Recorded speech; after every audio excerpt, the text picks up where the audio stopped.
أصحاب المعالي. Your Excellencies. الصوت واضح؟ Do you hear me? Is my voice clear? واضح. أصحاب المعالي والفضيلة. Excellencies, honorable religious leaders, السيدات والسادة. distinguished partners, guests and forum, ladies and شركائنا gentlemen. المتميزين. السلام عليكم ورحمة الله وبركاته.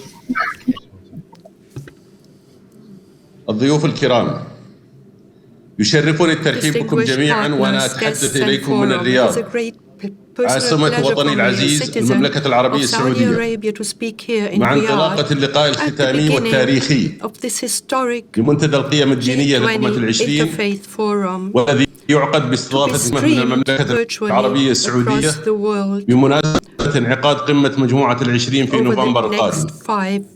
وبهذه المناسبة يشرفني أن أرفع خالص الشكر والتقدير لمقام خادم الحرمين الشريفين الملك سلمان بن عبد العزيز، ولمقام سمو ولي العهد صاحب السمو الملكي الأمير محمد بن سلمان حفظهم الله، على هذه الفرصة لمركز الملك عبدالله بن عبد العزيز العالمي للحوار بين أتباع الأديان والثقافات. His Majesty King Salman bin Abdul Aziz and also His Royal Highness the King, the Prince. Also, let me express my thanks and gratitude for the United Nations Alliance of Civilizations, as well as the National Committee for Dialogue in Saudi Arabia. It is my pleasure to welcome you all and to welcome such a number of different participants from representing different international organizations. COVID-19 has taken away our capacity for physical engagement, but through the magic of digital communication, we have managed to bring together well over 1,000 dignitaries. Let me now give the floor to Ms. Nayana Jayarajan from the International Dialogue Center. Thank you, Your Excellency, for those words of welcome. Esteemed religious leaders, Your Excellencies, ladies and gentlemen, on behalf of the KAICIID team here in Vienna, Austria, and all of our partner organizations, the G20 Forum Association, the United Nations Alliance of Civilizations, and the National Committee for Interfaith and Intercultural Dialogue in the Kingdom of Saudi Arabia, it is my pleasure to welcome you to this opening plenary session of the G20 Interfaith Forum 2020. When we began this journey to the G20 Interfaith Forum earlier this year, we were looking forward to the road to Riyadh in a more literal sense, to bring faith leaders and policymakers together in a dialogue in Saudi Arabia, ahead of the G20 summit of world leaders there in November. Madam? Of course, the events of this year predicted a somewhat different outcome. Because of the pandemic, the G20 conference will be hosted virtually from Saudi Arabia, as will this one.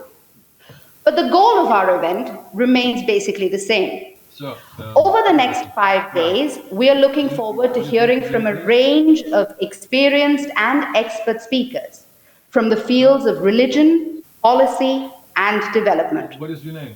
And we are looking forward to bringing hundreds of perspectives and recommendations from the interfaith space to world leaders meeting at the G20 in Riyadh next month, to support them in addressing many of the great challenges that we face today.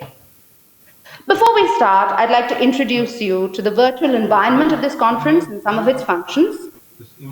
In the bottom left corner of your screen, you will find supporting documents for the panel discussion, such as recommendations from the regional consultations and policy briefings from the regional meetings that have preceded this one. In the bottom right corner, there is an opportunity for exchange during our session through a chat. So if you would like to ask a question or post comment, we invite you to use this function. We'd also love to learn more about the participants joining us for this G20 Interfaith Forum. So if you'd like to introduce yourself with your organization and country of residence, we'd very much appreciate that. I should point out that the chat is meant to be a safe space. to connect with other participants and to ask questions to the panelists. So I must ask you to please remain respectful and dialogical in the chat. And please note that offensive or abusive comments will be removed by our moderators. For interpretation from Arabic to English or English to Arabic, please click the language symbol on the top right of your screen. This session will also be interpreted in Spanish, so please follow the instructions provided on the website to access that stream. And finally, because we are working with a virtual format here, and because we have a series of parallel panel discussions coming after this one, I ask for your understanding for any technical difficulties that might crop up.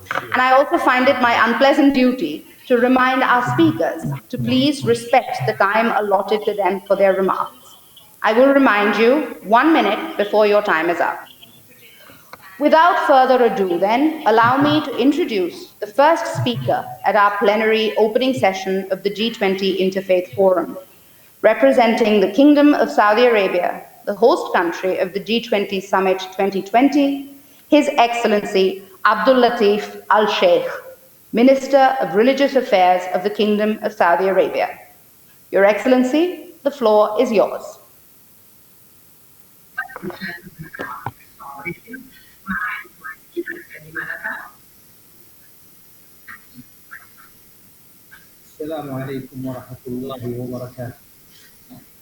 Peace and God's blessings be upon you. Praise be to God, the Lord of the two worlds, and may blessing and peace of God be upon the most honored of prophets and messengers, our Prophet Muhammad, and upon all his family and companions. It is my great pleasure at the beginning of this very historic meeting to welcome you here in the Kingdom of Saudi Arabia. I thank you for participating in this blessed day, and let me also convey to you, it is my honor to convey the warmest greetings of My Majesty, the custodian of the two holy mosques, King Salman bin Abdulaziz, and also of His Royal Highness Prince Mohammed bin Salman bin Abdulaziz, the Crown Prince. May God protect them. May I convey the regards to all participants of this forum, the G20 Interfaith Forum, which is hosted by the Kingdom of Saudi Arabia. God Almighty meant for humanity to live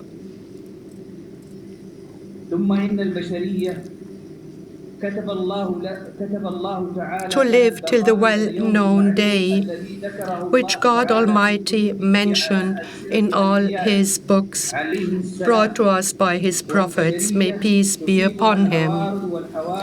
Now, humanity are often struck by unforeseen incidents, symptoms, catastrophes, crises, illnesses, pandemics.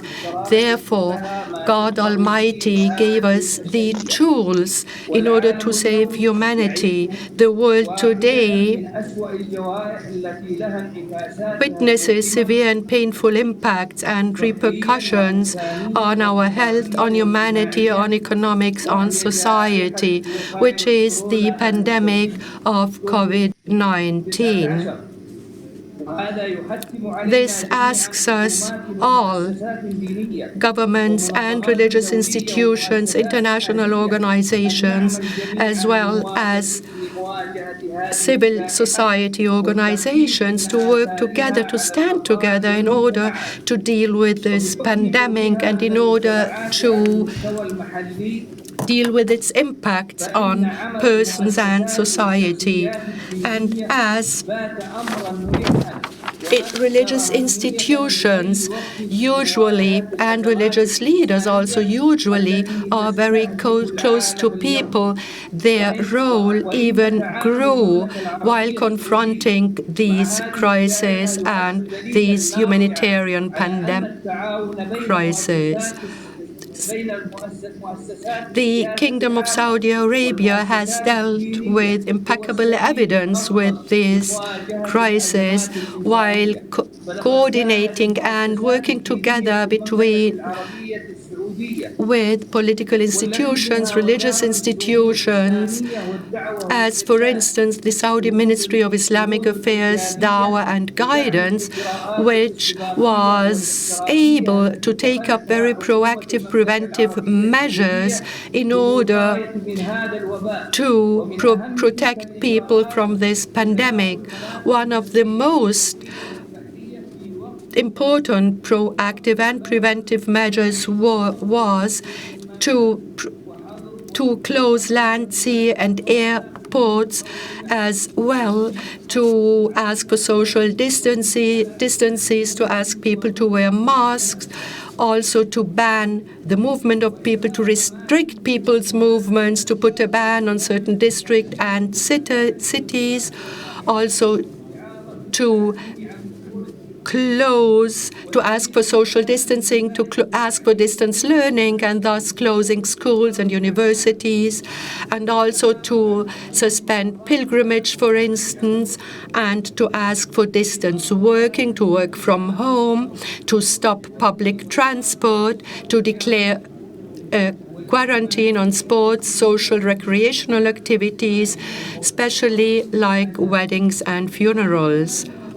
One of the most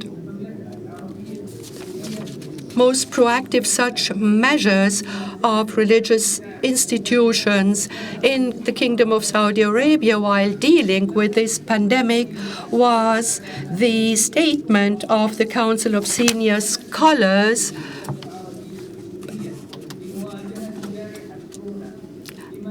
and which resulted in taking up measures by the Kingdom of Saudi Arabia, by the government of the Kingdom of Saudi Arabia, in order to protect human lives. The Permanent Committee for Scholarly Research and IFTA in the Kingdom of Saudi Arabia also stressed the fact that all physicians, for instance, dealing with infected people, with people suffering from corona, and who are not able to take off their medical or protective dressing, they may pray later. Also, the Ministry for Social Affairs took up many protective measures together with other governmental institutions, among others. First, to have the Friday prayer in more than 15,000 mosques in the Kingdom of Saudi Arabia, to let imams talk about the pandemic and also about dealing with it. Also, in regard to congregational prayers, it was suspended. Also, the call to prayer was suspended. Scientific lessons, for instance, and also lessons to learn Quran were suspended. Many programs and lectures of Dawah were suspended, and it was all mosques were asked to respect hygiene precautions, to sanitize and disinfect and close restrooms. Also, the ministry reached out to many of imams, of scholars who participate, and asked them to participate in TV programs, for instance, and asked to spread the information to people. As a sixth point, let me also mention that the ministry formed the Supreme Committee for Forensic Scientific Research in order to look into the COVID-19 pandemic, and also to take up measures and to identify measures to deal with it in the Kingdom of Saudi Arabia. Also, the Kingdom of Saudi Arabia and the Ministry for Religious Affairs took up many activities and was very proactive in order to raise the awareness amongst people and in society how to deal with corona. corona. So, for instance, we had the statement to guard the 5 necessities on which all prophets agreed. For instance, like protecting oneself. Secondly, also it was clearly stated that people need to respect all measures, may it be security measures, protective measures, or also health measures. Thirdly, people were informed about the importance to implement such measures. Fourth, also, it was reiterated that it is important to work together, to cooperate internationally and regionally in order to be able to deal with such pandemic and catastrophes, always relying on our good relations. The Ministry for Religious Affairs in the Kingdom of Saudi Arabia for Religious Affairs and Dawah and Guidance, also in coordination with the relevant institutions and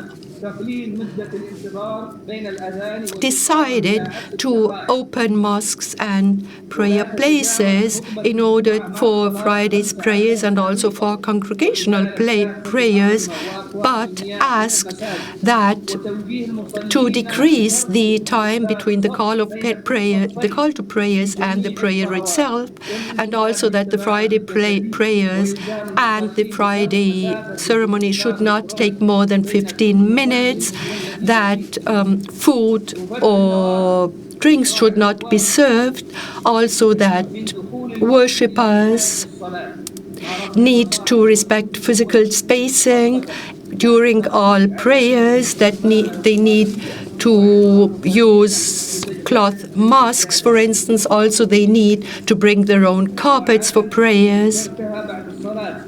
Also, that they are asked not to bring their children unless they are above 16. Also, to finish the ablution at home, not to avoid overcrowding when entering or leaving the mosque. Also, the Kingdom of Saudi Arabia decided to suspend the Umrah and only to allow a very little number for the Hajj, for the pilgrimage, in order not to spread the virus.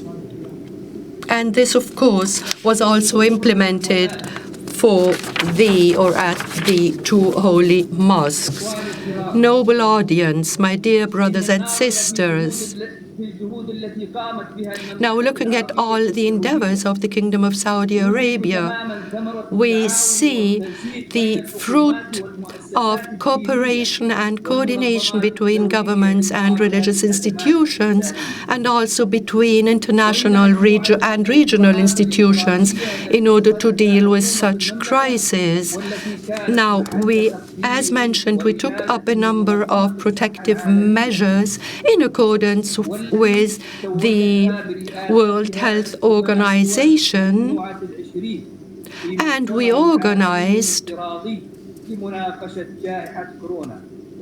a special meeting chaired by the Kingdom of Saudi Arabia for the group of 20 as an international virtual seminar or conference on COVID-19, and a statement was taken on the virtual international summit to prevent the spread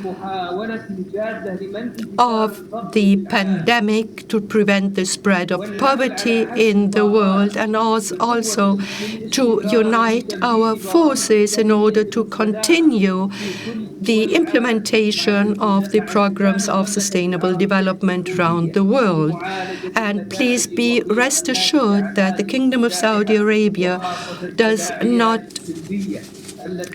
would take up every measures in order to be able to deal with the impact of COVID-19. Now, all words of our prophets, may peace be upon him, and all religious texts and wordings that they came with compassion, forbearance for all creatures. Allah intends for you ease and does not intend for you hardship. Whenever God's messenger, may peace be upon him, was given the choice of one of two matters, he would choose the easier as long as it wasn't sinful to do so. According to the mother of the faithful, may Allah be pleased with her. Allah is gentle and He loves gentleness, and He rewards for gentleness what is not granted for harshness, and He does not reward anything else like it.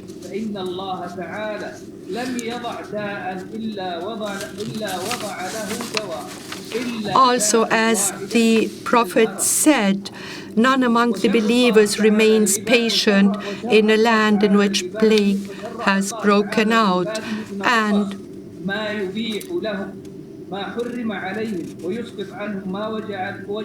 it would not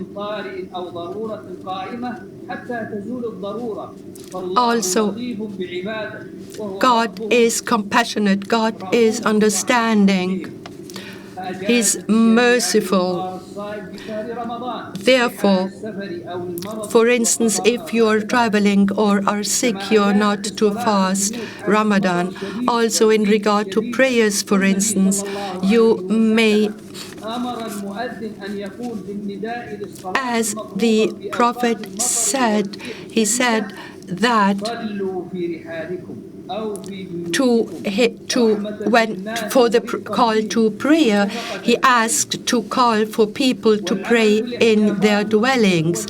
As the saying goes, lo, pray in your dwellings for mercy and compassion and forbearance.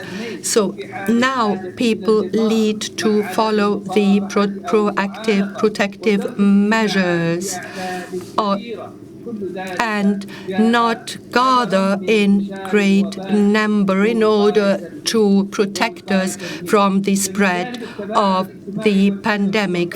So apart from social distancing and quarantine, and also forbidding or banning greater gathering, the Prophet, may peace and blessings be upon him, said, none among the believers remains patient in a land in which plague has broken out, and considers nothing will befall him except what Allah has ordained for him, but that Allah will grant him a reward similar to that of a martyr.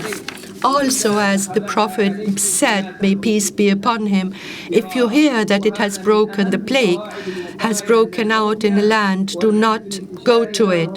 But if it comes to you or enters the land you are in, then do not flee it. This is what all international organizations and health institutions also asked people to do. They asked for quarantines. So even like the Prophet, if he sneezed, he used to cover his face with his hands or clothes and suffocate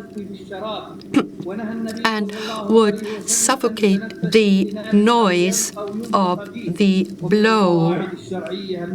And he would also ask people not to blow in their drinks, not to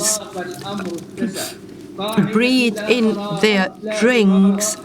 Also, as we all know, difficulties call for facilitation. If a problem grows acute, then it shall be relieved, and there should be no harm or reciprocating. These are the measures taken by the Kingdom of Saudi Arabia in order to deal with the corona crisis, in order for people to live safely on its pure soul, always in agreement with the words of Allah Almighty. This was only implemented in Saudi Arabia and could only be done because of the cooperation and close coordination between all religious institutions, all regional governments and international organizations. In this context, I'd like to reiterate the fact and the necessity to also to stand up against Islamophobia, the phenomena of Islamophobia, which is spreading due to some extremist groups and who do not reflect the true values of humanities. Also, we need to work together, all of us, religious institutions and governments. And last but not least, we need to sacrifice. I like to thank all those who organized, who helped organizing this very important meeting for their sacrifices. I'd like to thank all those working in the health sector for their sacrifices. Also, I'd like to thank and pay my gratitude to all people working in the Kingdom of Saudi Arabia in the different fields. Last but not least, we raise our hands in supplication to God Almighty. Glorified and exalted be He. May He protect us from this pandemic. Thank you for your kind understanding. May peace and Allah's blessings be upon you. Thank you, Your Excellency, for your remarks and for the reminder of the immense responsibility that religious organizations bear in dealing with global challenges. The G20 Interfaith Forum 2020 is co-organized by 4 partner organizations, and I would now like to welcome their representatives to speak. We begin with His Excellency Faisal bin Muaammar, Secretary General of KAICIID. Your Excellency. Thank you, Nayana. Excellencies, esteemed religious leaders, guests and forum participants, ladies and gentlemen, it is a great personal pleasure for me, a citizen of Saudi Arabia, to speak here in Riyadh at the beginning of this historic G20 Interfaith Forum, to be streamed virtually across the world. COVID-19 has taken away our capacity for physical engagement. But through the magic of digital communications, we have managed to bring together over 1,000 dignitaries, speakers, religious leaders, experts, policymakers, and participants. Their task to debate and shape the outcome of regional consultations on some of the most challenging issues facing mankind, for representing to the approaching gathering of G20 world leaders, hosted this year by the Kingdom of Saudi Arabia. KAICIID is an intergovernmental organization supported by a multi-religious board of directors and advisory forum with programs and partnerships throughout the world. And it has enjoyed a specific and fruitful relationship with the Kingdom of Saudi Arabia. The Kingdom is one of the KAICIID's Council of Parties, alongside Spain and Austria, with the Holy See as a founding observer.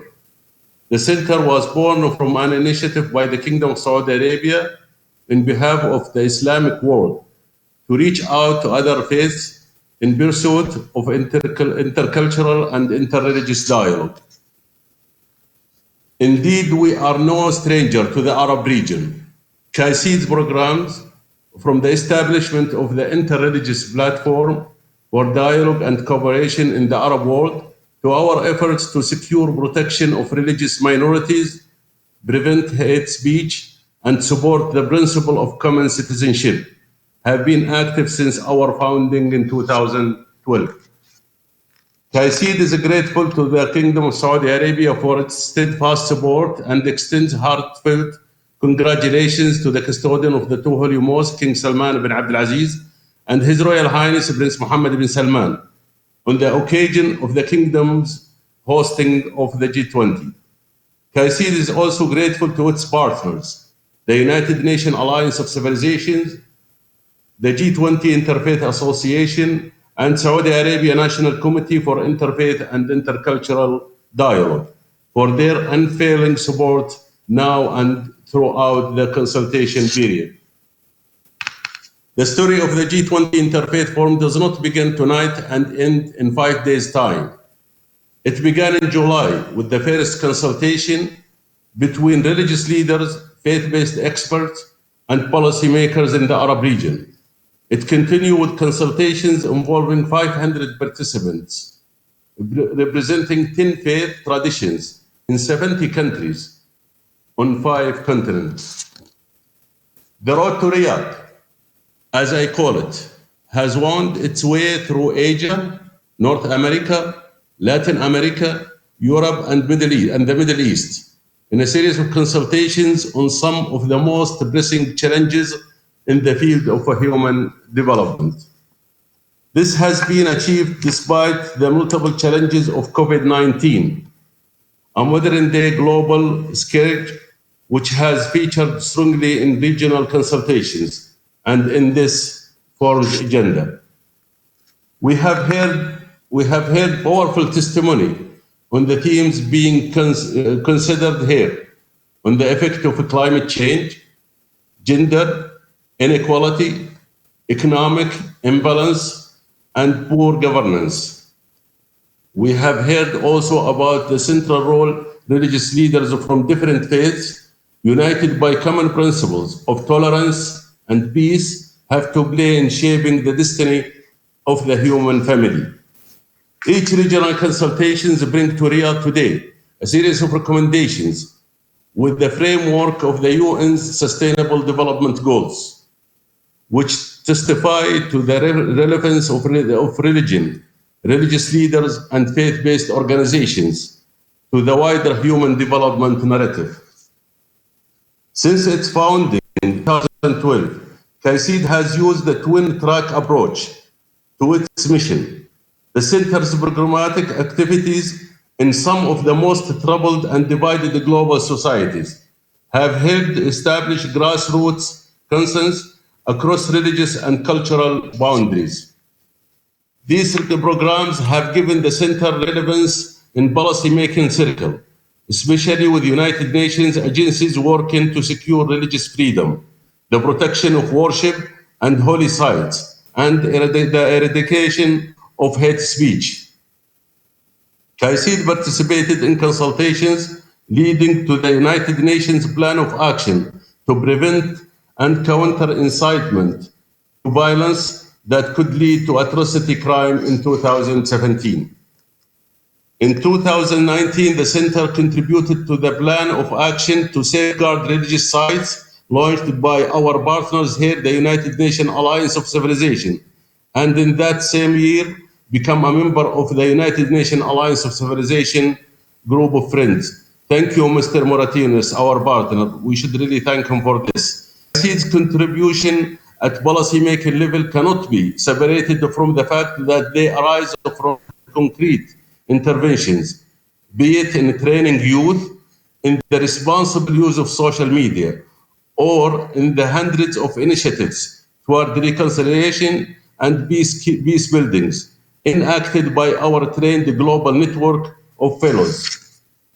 KAICIID has also been successful in bringing the voice of faith-based organizations and religious leaders to fight against COVID-19.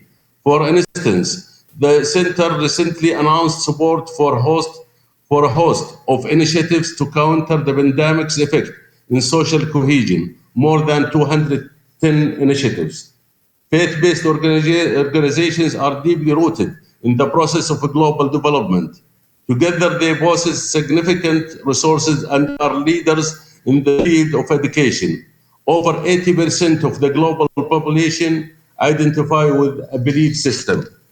In many parts of the world where governance, security, and poverty relief are lacking, it is the religious leaders who stand for community cohesion and well-being.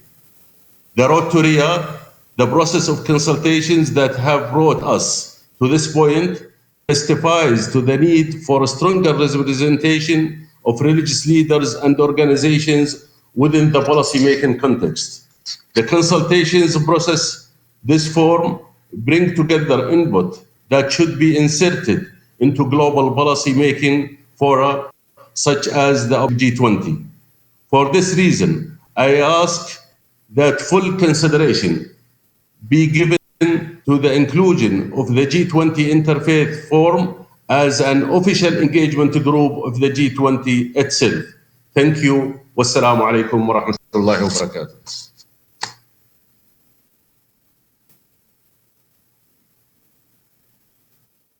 Speaker is His Excellency Miguel Ángel Moratinos, High Representative for the United Nations Alliance of Civilizations, which this year marks 15 years of promoting intercultural and interreligious dialogue within the international community and around the world.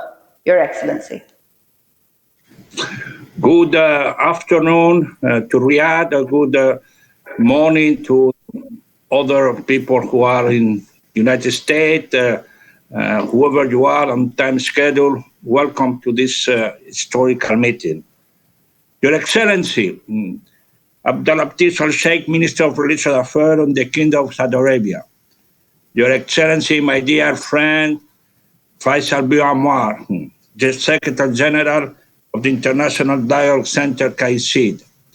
Thank you, Muaammar, for your warm word for me and to my organization. Thank you for inviting us to take part of this event.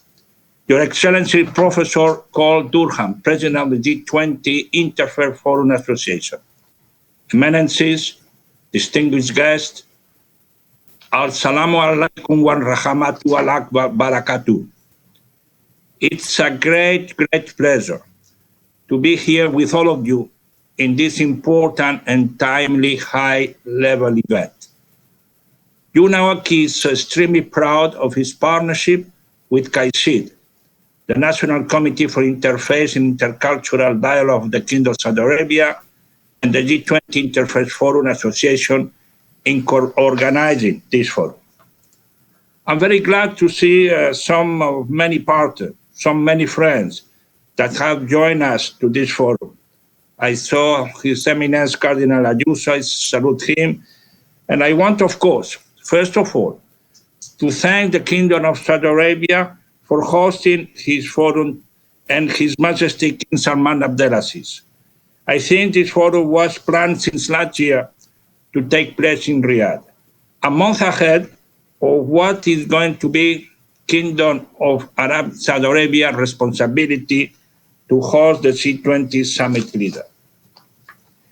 We owe to modern technology that we are still able to open this forum today despite the challenges posed by COVID-19, and which I believe have impacted us, every one of us. On the flight side, technical advancement has its downside. It has manifested the digital gap of those who have and those who have not. It has also broadened and emboldened outreach of hate monger to spread toxic message to a wider audience, more time offline. We had witnessed a surge in racism, xenophobia, Islamophobia, Christianophobia, and anti-Semitism, as well as all forms of discrimination based on religion, belief, color, race, or gender. The world has turned inward instead of turning outward. Localization, as opposed to globalization, was manifested as cities and citizens were the first responders to the pandemic. This global human crisis has magnified the deep social and economic injustice that have plagued our society for a long time. Those inequalities have not been properly addressed. This is the time, my dear friend, to reverse course, reset our action, and to put them on the right track. This is the time where a different approach driven by unity and solidarity, but most of all by compassion and humility. You know, during the COVID-19 crisis, when it started, everybody considered that there was going to be an opportunity for all of us to change and to improve our world of today. Unfortunately, we have to say that that is not the case. So I think we have to see how the need of religious leaders working together with faith actors and state actors will be the one who can say a clear message to our world leaders when they are going to meet in Riyadh, virtually or not virtually, on the G20 summit meeting. Eminences, distinguished guests, the vast majority of people on earth are members of a spiritual community. Although each has their own tradition and conviction, they all have a common notion that they share together, the commandment to show compassion, fraternity, and respect for others, regardless of their religion, race, culture, or gender. I found myself inspired, particularly inspired, by the document of human fraternity, co-signed by His Holiness Pope Francis and His Eminence, the Grand Imam Al-Azhar, Sheikh Ahmed Al-Tayyib. I was humbled to have had audience with both of them last year. Many of the themes in this historical document, many of which are relevant to the theme we are going to discuss in this forum, were very well developed, and the remarkable encyclical just issue by His Holiness the Pope Fratelli Tutti last week. The preamble of United Nations Charter, We the Peoples, speaks volume of this universal human right. But long before the UN was born, faith across the faith spectrum embraced the notion of equal rights for all human beings. In that sense, it came as no surprise that since the pandemic, we had witnessed how faith-based organizations and their leaders have embodied the principle of leaving no one behind and the fight for social justice, contributing to mobilize resources and support the hardest to reach. Faith actors have a track record of being on the front lines when crises hit home. Therefore, it was encouraging to see how they supported the Secretary General appeal for solidarity, unity, and compassion, and came forward supporting his call for a global ceasefire. In life-altering crises, when people are desperate and uprooted from their life, faith, yes, faith, has often been the anchor, the place they turn to for consolation and hope. Many religious leaders have a mobilizing capacity, as well as the trust of the community they serve. But with trust comes responsibility too. In this troubling time, religious leaders have the responsibility of promoting messages about gender equality, challenging stigma and hate speech, dispelling misinformation and rumors, championing attention to and inclusion of vulnerable populations, including minorities, migrants, refugees, internal displaced persons, indigenous people, prison people with disability, and members of other marginalized groups, by creating supportive environments, advocating for the right and access to diagnosis, treatment, and vaccine, sharing evidence-based accurate information, and publicly standing against statements and acts that encourage violence and human rights violations against people. In this context, the UN Interagency Task Force for Religion and Sustainable Development, endorsed by a community of 40 multi-faith advisory councils, issued a joint statement encouraging those faith-based organizations to remain strongly engaged with their respective constituencies to assist them in preparing for responding to the current crisis. We are also working with the Office of High Commissioner of Human Rights and the Office of the Special Advisor for Genocide Prevention, and with 4 faith-based organizations to operationalize the global pledge for action through a number of result-oriented actions. Furthermore, we launched on 29 September the communication campaign for a UN plan of action to safeguard religious sites, which my office developed and was launched by UN Secretary General Antonio Guterres in September 2019. I invite you to join in promoting the plan by using the hashtag #ForSafeWorship and checking the new dedicated website. Distinguished guests, the United Nations Alliance of Civilization has long recognized the value added of religious leaders and faith-based organizations. Hence, we expanded a unique and global platform for interfaith dialogue. Intercultural, interreligious dialogue is a critical tool against isolation, mistrust, and confrontation. It is also the most powerful vector for conflict prevention and conflict resolution. I might say a viable tool that has been overlooked.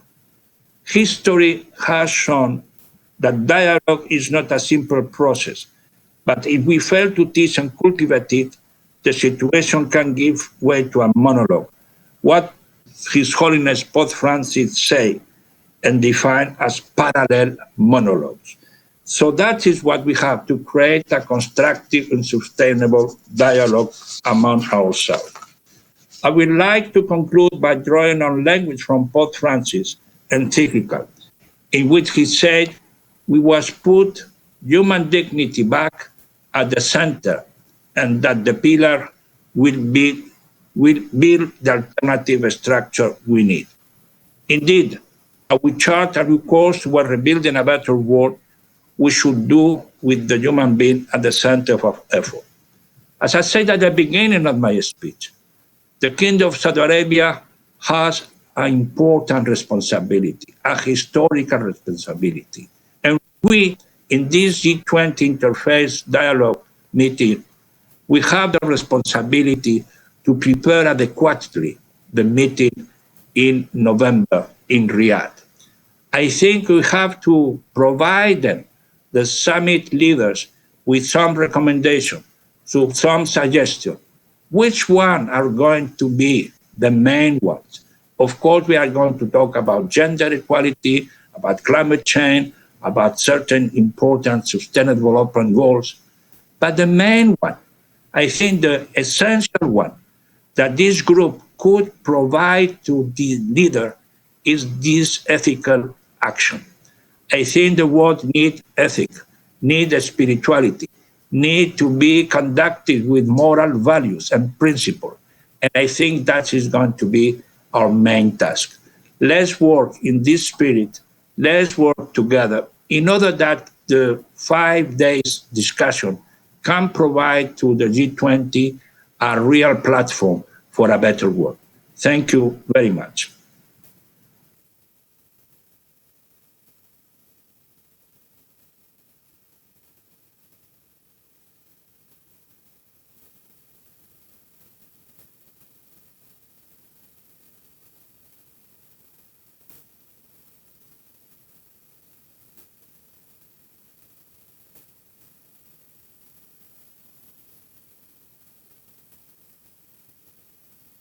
Do apologize. Please bear with me for the technical difficulties. As I was saying, I'd like to thank His Excellency, and our next speaker is Professor W. Cole Durham Jr., President of the G20 Interfaith Forum Association, which has been the leading force in the organization of the G20 Interfaith Forum since its inception in Australia in 2014. Professor Durham. Excellencies, Your Eminences, former Prime Ministers, distinguished religious leaders and experts, ladies and gentlemen. It's with great pleasure that I join with the other members of our Executive Steering Committee, His Excellency Faisal bin Muaammar, Secretary General of KAICIID, and His Excellency Miguel Ángel Moratinos, High Representative for the United Nations Alliance of Civilizations, in welcoming you to the 2020 G20 Interfaith Forum. This event simply could not have been achieved without monumental efforts by our key partners, and we want to express our profound debt of gratitude to them and to the Kingdom of Saudi Arabia. The G20 Interfaith Forum Association emerged in its present form with the 2014 G20 Summit in Australia. There were antecedents going back to the first emergence of the G20 Summit process in 2008, and earlier links to the G7 and G8. But the current structure, with its annual gathering of networks of religions, religious leaders, religiously affiliated NGOs, along with relevant government and academic experts, emerged in Australia in 2014. In light of that history, it's particularly appropriate that we have His Excellency Anthony Abbott, former Prime Minister of Australia, with us this year. He also represents Dr. Haruhisa Honda, who was the host for the Tokyo G20 Interfaith Forum in 2019. In my brief remarks, I want to speak about opportunities in challenging times. It escapes none of us that we live in challenging times. It also escapes none of us that transforming challenges into opportunities depends on individual initiative. Right now, we are prisoners of a global pandemic that has us sitting in front of computer screens instead of gathering in Riyadh. Normally, the G20 Interfaith Forum meets physically in the country hosting that year's G20 Summit, working to develop policy recommendations that take into consideration the host country's priorities. If we had been able to meet in Riyadh, this would have been a truly historic event. Our host had agreed to open its doors to what probably would have been the most diverse gathering of religious leaders ever to have met in Saudi Arabia at one time. The challenge of COVID-19 has blocked that possibility, but we should not allow the disease to defeat the good intentions of that invitation. We should work towards some future day when the invitation from Saudi Arabia can be renewed and the bridges that invitation sought to start can be built. The challenges that keep us apart also extend opportunities in other ways. I am particularly thankful to KAICIID for arranging the technology that we are using to connect with each other. I am conscious of the extremely hard work that has gone on behind the scenes to make this possible. There's perhaps something symbolic about this technological effort. As we reflect on our time together, I hope we can reflect on the importance of finding opportunities in challenging times to help each other's voices. And as His Excellency Moratinos just reiterated, we need to do that with more than parallel monologues. Beyond the pandemic of COVID-19, we suffer from a pandemic of larger problems deserving larger solutions, as specified, among other things, by the United Nations Sustainable Development Goals. We have vulnerable children spending their entire childhoods in refugee camps. We face an epidemic of trafficking. A startling number of children go to bed hungry every night. Equality remains a distant ideal. The environment cries out for better solutions, and there are numerous other challenges that we will be discussing. Significantly for this audience, while the SDGs are framed in secular terms, many, if not most of them, cannot be achieved without involvement from religious institutions and religious actors. The G20 Interfaith Forum provides an extraordinary platform for addressing these issues and for providing this distinctive input on policy choices that can be provided from religious voices. We aspire to be like the other engagement groups and appreciate His Excellency Muaammar's recommendation that this be formalized. A religious leader I respect has said, "We are not under the illusion that in the past all relationships were perfect or all decisions were just. We need to start with humility and then find ways of seeking unity and solidarity. Taking the religious sector as a whole, one of the challenges is that religious groups are anything but a model of unity. Yet in our polarized world, religious actors and religious communities are becoming better at finding ways of coming together to achieve common ends in the pursuit of their highest values. One of my great hopes is that we can contribute to that process here. In these challenging times, I hope we can take the opportunity to listen to each other's invitations, to extend and sometimes translate each other's voices and actions, and that despite imperfections, we can find better ways of finding unity, project by project, and friend by friend. Thank you.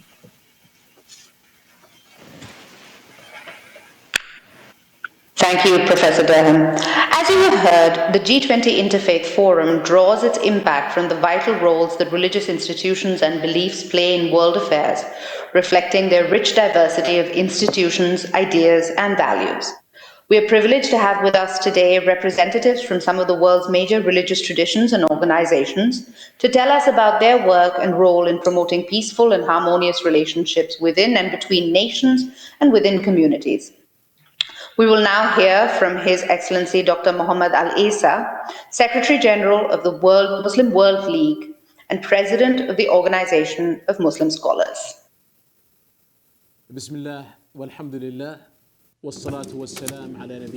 In the name of God, and praise be to Allah, and may be peace and blessings be upon our Prophet Muhammad and upon his family and all his companions. His Excellency, the Secretary General of the King Abdullah bin Abdulaziz International Center for Interreligious and Intercultural Dialogue, my dear friend, my dear brother, Mr. Faisal ibn Abdurrahman bin Muaammar, Your Eminencies, Your Beatitudes, Your Excellencies, ladies and gentlemen, may the peace, mercy, and blessings of God be upon you.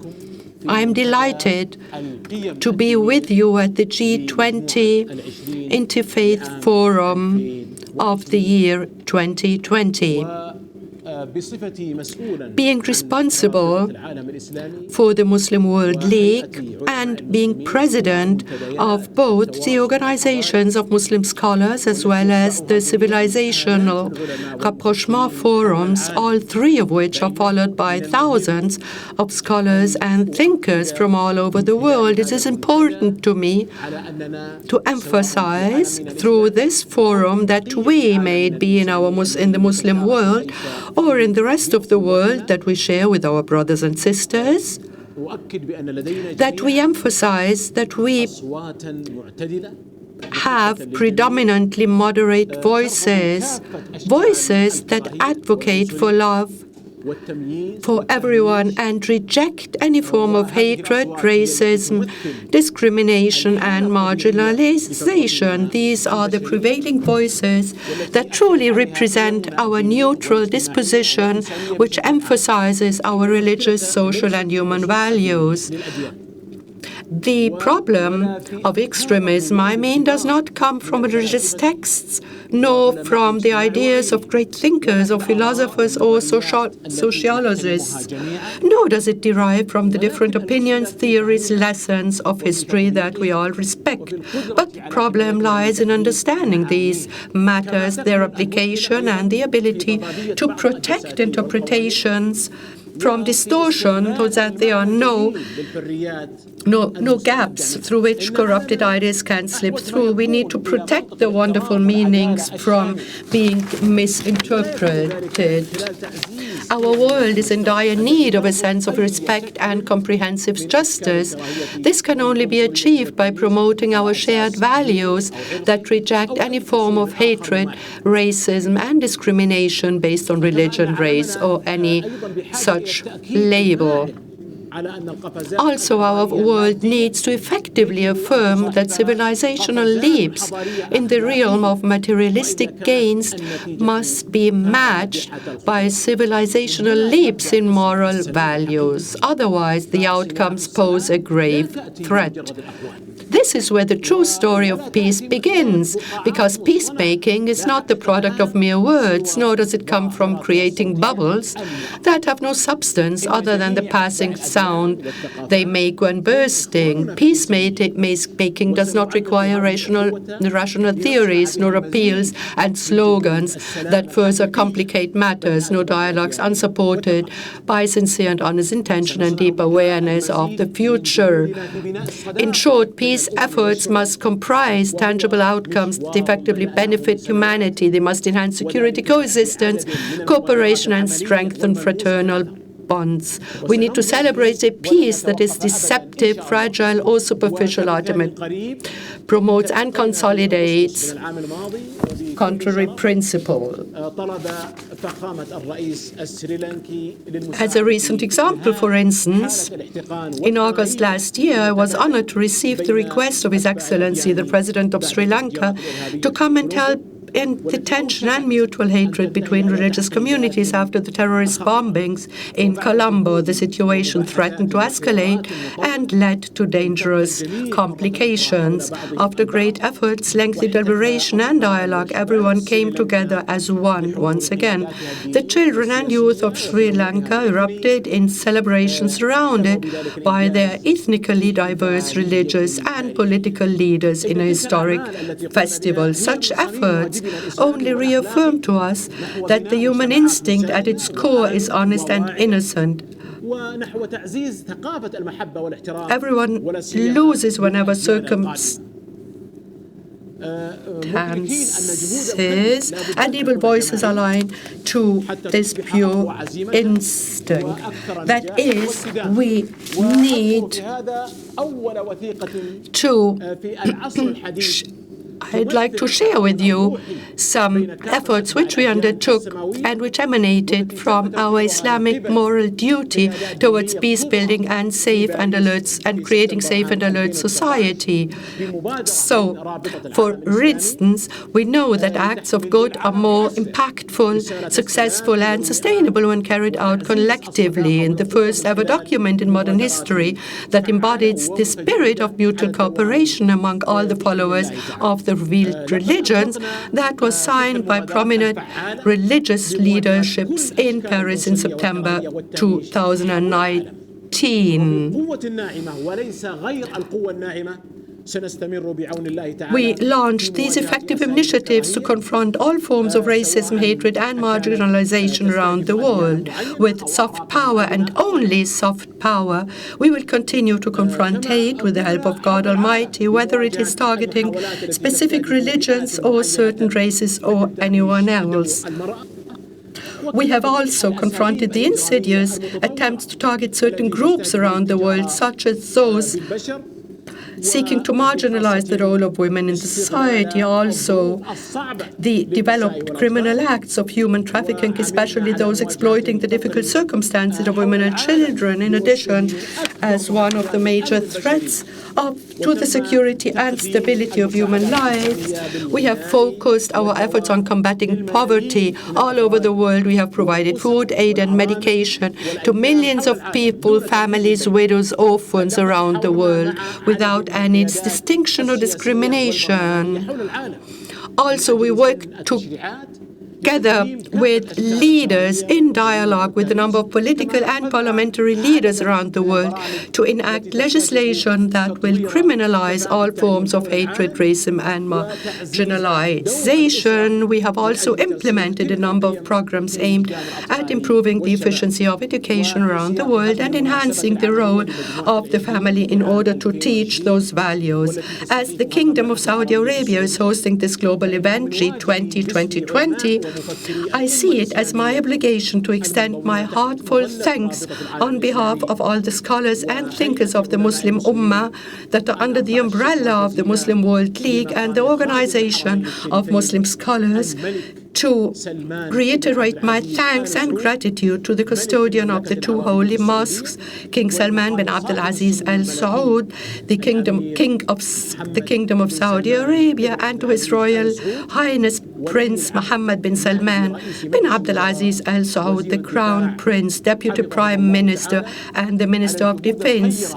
May Allah protect them for their benevolent efforts all over the world to consolidate the values of moderation and combat extremism and terrorism.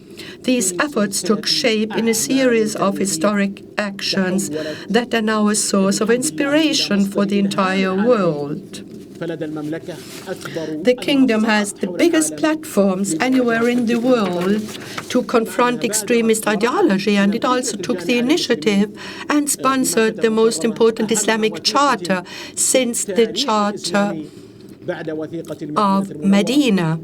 This event took place next to the holy Qibla of Muslims in the holy city of Mecca. It issued the Charter of Mecca, which is backed by more than 1,200 muftis and scholars and more than 4,500 Muslim thinkers.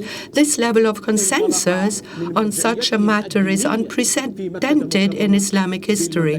The Charter was issued in a city that is religious reference for Muslims, the city of Mecca, Kingdom of Saudi Arabia. In conclusion, I wish everyone taking part in this forum all the best of success and hope that the outcome of this event will be on the same level as its global magnitude, and may peace, mercy, and blessing be upon you all. Thank you.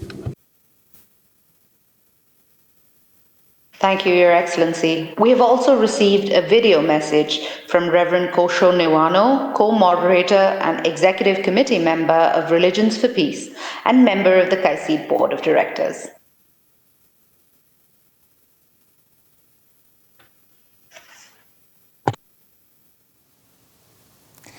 Esteemed political leaders, religious leaders, and leaders and actors of civil societies, I would like to thank you for giving me this opportunity at the opening ceremony to share my perspective and experiences. In the midst of the ongoing spread of COVID-19, I would like to express my heartfelt respect for the organizers of this online forum. Regarding global issues, I think the needs have never been greater than it is now for us to make efforts to ensure that religious perspectives and approaches are reflected in policy making with the aim of realizing a peaceful world. COVID-19's impact is seen not only on economies and lifestyles, but also on spirituality for many people. It goes without saying that we are offering our prayers, but we are also called upon to act for those whose minds have been filled with anxiety, irritation, and intolerance. Amid the COVID-19 catastrophe, and even if the pandemic is brought under control, our world still has various invisible diseases that infect people's minds, such as violence, anger, distrust, betrayal, and prejudice. We should not spread those diseases to other people, but we ourselves must stop the infection. COVID-19 is infecting every region of the world and every ethnicity without discrimination. This proves that a deep connection exists among all beings, including nature. The base of the Buddha's teachings is a wisdom of all things are devoid of selves. In other words, it is to realize that I exist as I am, sustained by everything around me. For instance, let us think where the bananas I ate this morning come from. They might have been harvested by a poor boy who is working in a plantation in Mindanao, the Philippines. If so, I could say that I am supported by the boy and he lives within me. Then I can begin to see the poverty and other problems surrounding the boy. When I eat the bananas, the contradictions that exist in the world are brought into me, and become a part of me. How much would the world change if only world leaders are able to understand things in this way and share the value that we are all connected as stakeholders? While the G20 Interfaith Forum is working for SDGs, the global mainstream trend is still now to focus on economics and move to protect one's own national interests. However, now that the trend is stuck on the pursuit of profit, I think we need to re-edit the world context based upon religious values. Ryoanji is a Zen temple located in Kyoto, Japan.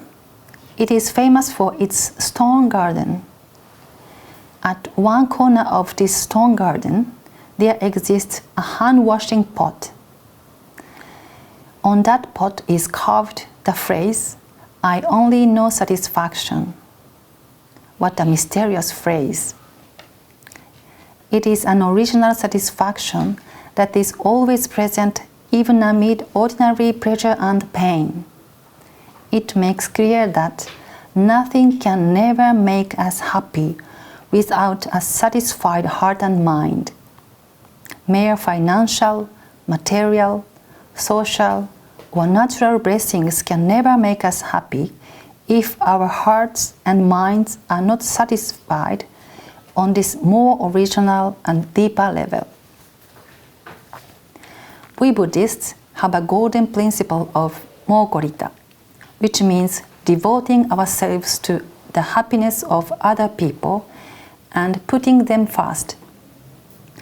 My grandfather, Reverend Nikkyo Niwano, one of the founders of Religions for Peace and the founder of Rissho Kosei-kai, said that whenever making a plan for the following year, we should think not only about developing our own community, but also make a plan for developing other religious communities, other faiths, and other people. This way of thinking represents a major shift in values. Until today, we human beings have been able to live thanks to the natural resources we have received from the earth. But now that those resources are clearly reaching their limit, we are facing challenges such as climate crisis, the economic gaps caused by globalization, and even violent conflicts. It is no longer enough to simply approach these issues from the perspective of solving problems. We human beings must accept these challenges as a chance to shift our value toward the way of living wished by Buddha and God. However, religious values will not gain trust unless they comport with scientific knowledge. If the messages of religious leaders reach policymakers, they should generate great values. Finally, I would like to mention the Little Bags of Dreams campaign that we Rissho Kosei-kai members have been promoting since 1994. In this program, children and their parents pack toys and stationery goods into hand-sewn bags, and they are sent to the children in conflict-torn regions or refugee children. So far, more than 1.1 million bags have been gifted to the children around the world, including the former Yugoslavia, Northern Ireland, Palestine, Lebanon, Israel, Afghanistan, Sri Lanka, and Mindanao in the Philippines. I also helped my 4 children make bags. In 2010, I went to Mindanao with my daughter, who was 13 years old at that time, and we presented those bags from hand to the local children. Through this program, our children learn about the circumstances of the children in the destination countries who may be from different races, religions, and cultures. Our children make bags for them filled with messages of friendship and prayer for happiness and peace, and with drawings showing solidarity beyond distance between themselves and children they never met. Although this is a modest program, children in Japan feel bonds with children around the world through making gifts with considering those who live in the same world but in hard conditions. Visiting and meeting with them could deepen their bonds, which would give a positive impact on the future world, I believe. Such programs are in keeping with the values of SDGs. In today's seemingly fractured world, it is important for us to convince that we are supported by all beings around us and to be aware of original satisfaction and deep appreciation for the interconnectivity of the entire world. Thank you very much for listening. Our next speaker is His Excellency Sheikh Abdallah bin Bayyah, President of the Forum for Promoting Peace in Muslim Societies.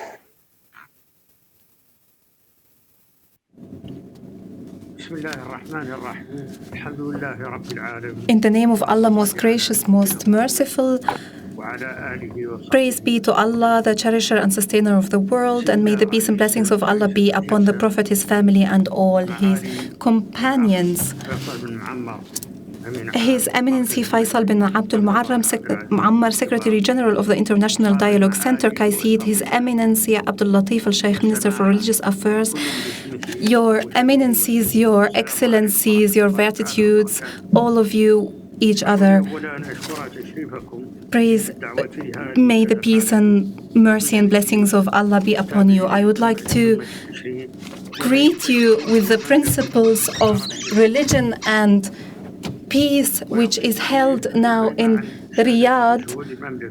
I would like to compliment the efforts of my kingdom, the Kingdom of Saudi Arabia, and its readiness to tackle the COVID-19 pandemic and its efforts to safeguard the lives of pilgrims on its grounds. And I would like also to thank the King Abdullah bin Abdulaziz International Center for Interreligious Intercultural Dialogue for convening this conference and providing so much support. We participate in this forum to raise awareness to achieve the goals of coexistence and peace. I share with you this vision and work in order to establish it in the world, from the world of theories to the world of people, to the space of religions and principles and the values of partnership and coexistence, and the values of coexistence and not competition. This is the vision of the kingdom of our kingdom and of its guidelines and wise guidelines as a capital of coexistence and tolerance. And in the Arab Emirates, with the partnership of the Muslim World League, we held a big conference for tackling the COVID-19 pandemic with a joint statement and with our efforts to deal with the other experts and eminencies. And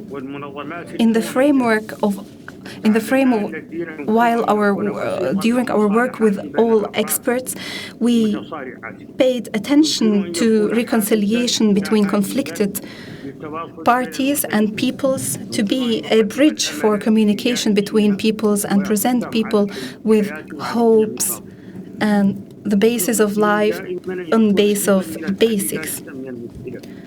And we want religion to be a part of the solution and not part of the problem. This we have learned with you and with our work, also with the work of the Dialogue Center.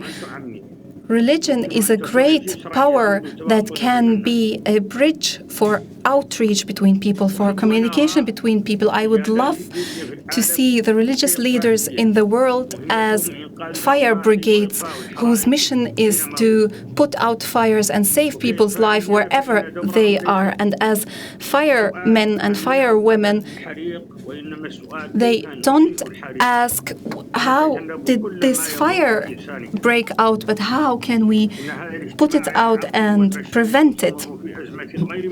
We are living an unprecedented crisis in our modern history, which is a test for our ethics, for our belief, and for our values. It tests our beliefs in our dealings with our family, with our friends, with our neighbors, and it tests our religion or our values in our ability to be resilient and to have patience. And also it tests our sense of responsibility and acting against forms of inequality to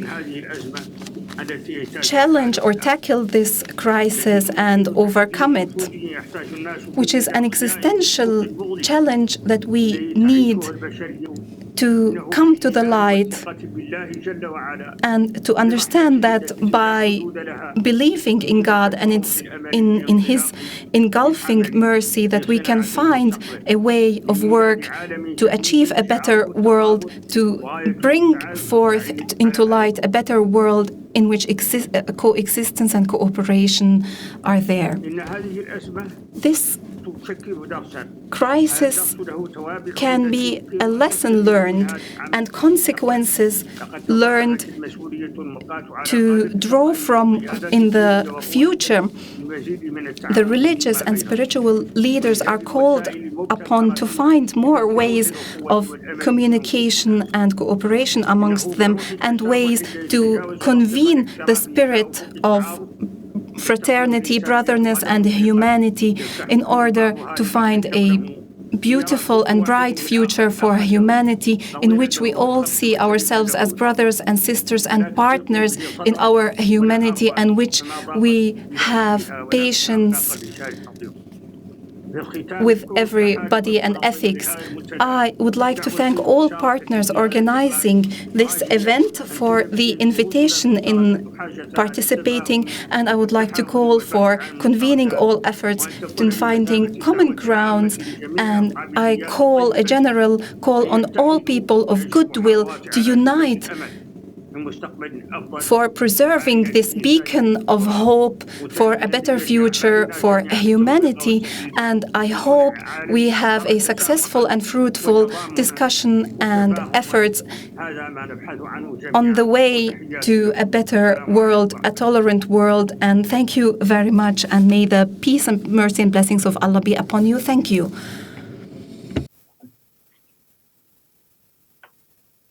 Thank you very much, Your Excellency.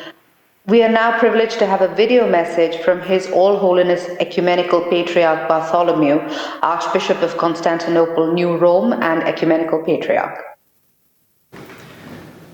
Your Eminences, Your Excellencies, we wish you blessings for the start of the work of this year's G20 Interfaith Forum, which is being broadcasted from Riyadh in the Kingdom of Saudi Arabia from October 13th to 17th this year. We appreciate the efforts of the Saudi Arabian authorities to provide an open space for interreligious and intercultural dialogue and to host this distinguished online gathering. The G20 Interfaith Forum represents an extraordinary opportunity for political leaders to come together to consider major policy initiatives at a global level that can draw on the influence of the world's largest economies. It has been our privilege to greet you on the occasion of previous forums, and we congratulate the organizers on attracting such an extensive gathering of religious leaders, government officials, academic and civil society experts.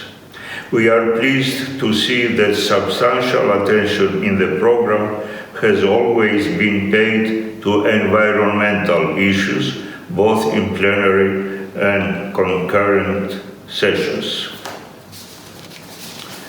We only wish we could have been there physically, knowing and appreciating the generosity of our Saudi Arabian hosts, who had sincerely hoped that we would be able to participate in such a historic forum.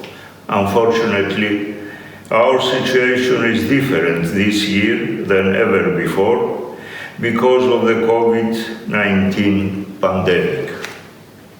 The year 2020 has been a very challenging period for many people due to the coronavirus disease. We are very sad to witness that many people have died, that this new situation has widened the gap between rich and poor, has complicated healthcare services, and has impeded access to the basic necessities of food, water, and shelter. We have also witnessed once again the situation of many migrants, refugees, and asylum seekers, losing their lives in the Mediterranean Sea and suffering a lot of tribulations. As it is said in the Bible, if one part suffers, every part suffers with it. If one part is honored, every part rejoices with it. Such all too everyday sins continue to call for true solidarity. Public words need to be translated into public deeds, following the Gospel account of the Good Samaritan. The central point of our Orthodox theology is the protection of human dignity, reflected in our nature as beings created in the image and likeness of God. We would like to remind everyone who is attending this session now that human dignity does not have color, gender, age, ethnicity, or religion. Everyone has the same value, and therefore respect for and equal treatment of human persons must be provided at every time and every place. This year we have also been witnessing the rise of the Black Lives Matter movement in the USA.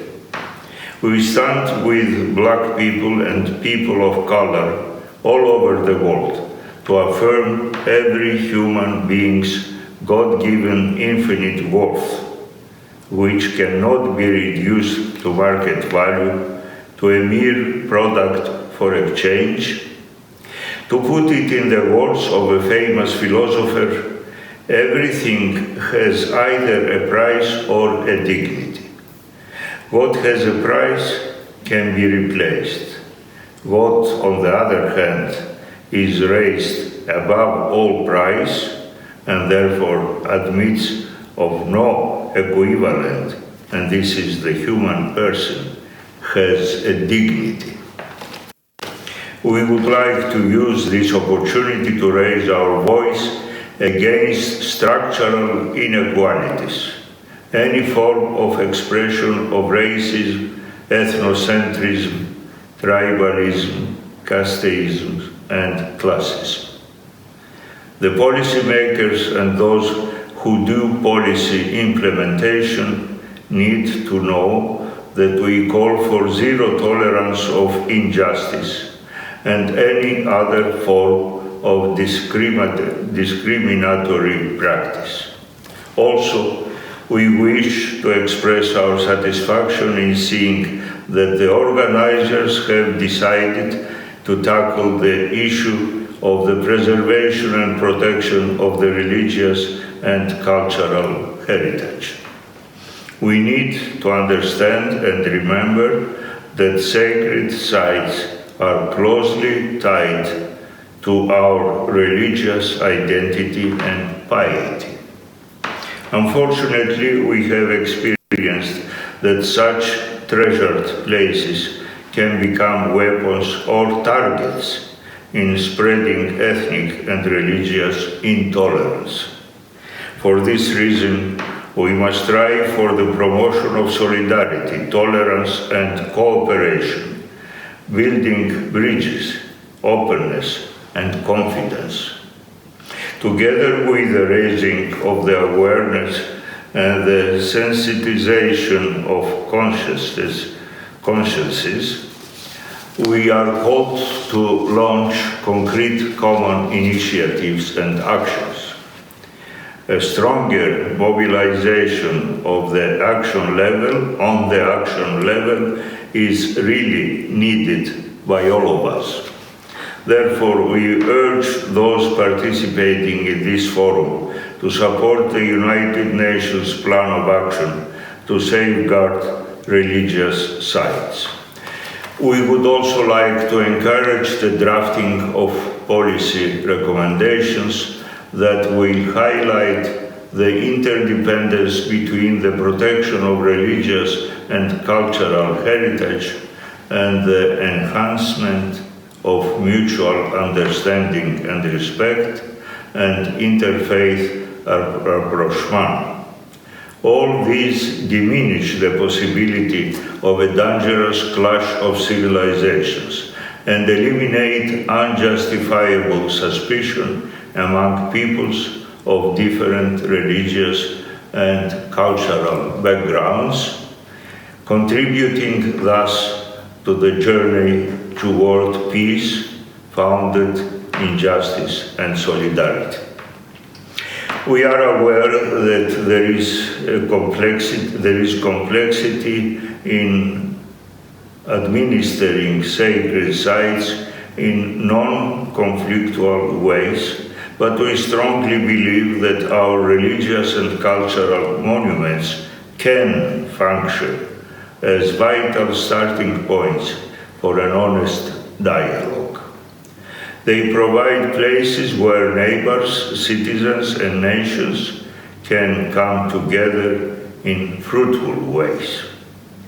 Therefore, you will have accomplished something truly significant if you can develop such good policy recommendations that can be beneficial even for the G20 economies to support an enhanced environmental quality and to strengthen the sustainable protection of religious identity and cultural heritage worldwide.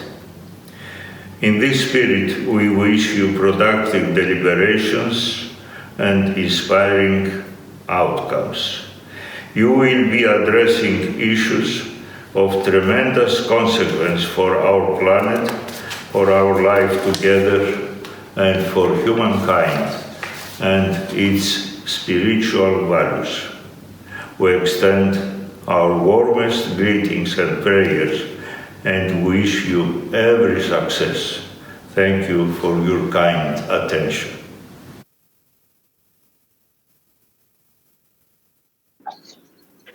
Our next speaker is His Eminence Cardinal Miguel Ángel Ayuso.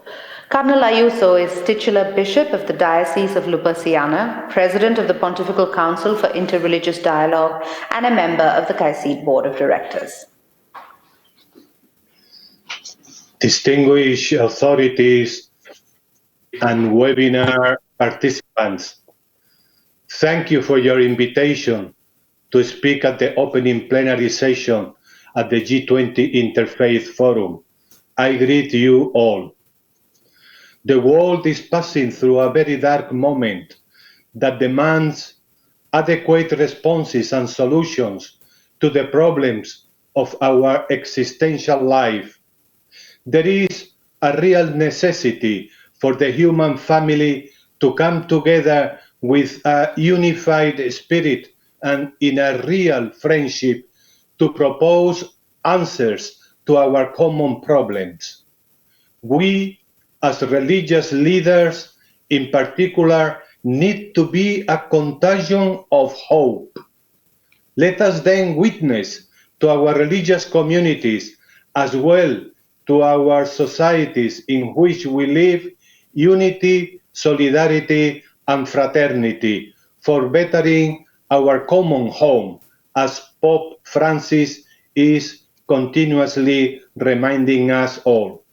This is our public responsibility, be it political, socio-economical, or religious. What Pope Francis, in the new encyclical Fratelli Tutti, Kulluna Ikhwa, has proposed to us all is essential if we really want to find an adequate therapy towards ending this world crisis and to preventing another one in the future. With this in mind, I place before this important G20 Interfaith Forum for our consideration Pope Francis' call to reaffirm that we are members of the one human family. Today, we have an opportunity to draw from the richness of what the Pope is offering, not only to Catholics, but to the entire humanity. I invite you to join Pope Francis in this adventure of promoting fraternity and social friendship. In this way, we can work together to overcome the challenges humanity is facing, hoping that we as religious leaders can promote, support, and encourage communities and people around the world in the responsibility to seek only the common good and the dignity of every human person. Pope Francis says that the effort to seek God with a sincere heart, provided it is never sullied by ideological or self-serving aims, helps us recognize one another as traveling companions, truly brothers and sisters. In seeing respect and friendship as two fundamental attitudes needed for dialogue, Pope Francis has created a forum where persons of different religious traditions, believers and non-believers, as well as persons of goodwill, may see all our efforts in the light of promoting the common good, offering not only concrete solutions as the G20 Interfaith Forum states, but a needed hope in the future. Let us not forget that believers of different religious traditions can offer their own valuable contributions to universal fraternity in the societies in which they live. Fratelli Tutti states and says that it is wrong when the only voices to be heard in public debate are those of the powerful and experts. Room needs to be made for reflections born of religious traditions that are the repository of centuries of experience and wisdom. It is a temptation to limit fraternity only to those who share the same ideas or cultural context. According to the encyclical Fratelli Tutti, we are called to participate in that healthy subsidiarity which starts from the individual and expands to encompass the family, then social and state dimensions, all the way to the international community. As Pope Francis reminds us, this is why it is necessary to develop not only a spirituality of fraternity, but at the same time a more efficient world organization to help resolve pressing problems if fraternity is to be an effective instrument in international relations. In a world in which relations among persons are characterized by indifference and greed for the growth of only select groups, there is a need for a new and universal solidarity and a new dialogue based on fraternity. As Pope Francis says, the multitude of the abandoned remain at the mercy of the possible goodwill of some. Interreligious dialogue has an essential function in building a civil society that includes everyone and rejects the throwaway culture which leaves persons isolated and without resources. I am hopeful that through this G20 Interfaith Forum, a better world, supported by the awareness engendered by Fratelli Tutti, Kulluna Ikhwa, will emerge out of our common efforts and concerned hopes. May we remain connected in this joint responsibility, and let us all be true messengers of unity, solidarity, and fraternity. Thank you for listening. I would now like to invite the Honourable Tony Abbott, former Prime Minister of Australia and patron of worldwide support for development, representing Dr. Haruhisa Handa, to speak.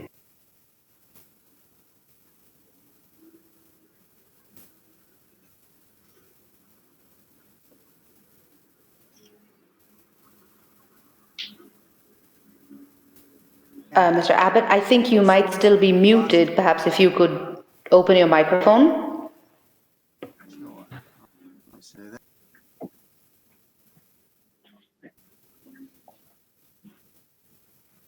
Can you hear me? Hello. Yes, perfect. Can you hear me? Can you hear me? Yes, we can. Please go ahead. Thank you. Well, thank you.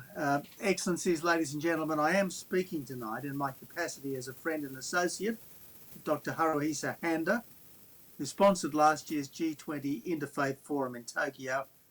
And I'm also speaking as a former Prime Minister and Health Minister here in Australia. Now, in Australia, as in Japan, we have so far avoided the worst health consequences of this pandemic, with under 1,000 deaths as yet, but we've had a close to 10% economic contraction as a result of businesses closed and people not working under public health orders that are designed to protect us from disease. This coronavirus is a serious health problem, on a par with the Asian flu pandemic of the late 1950s and the Hong Kong flu pandemic of the late 1960s, but due in part to changes in people's behaviour through fear of infection and government-ordered restrictions to mitigate the spread of disease, we're suffering the worst economic crisis in 9 decades, as well as a continuing health problem.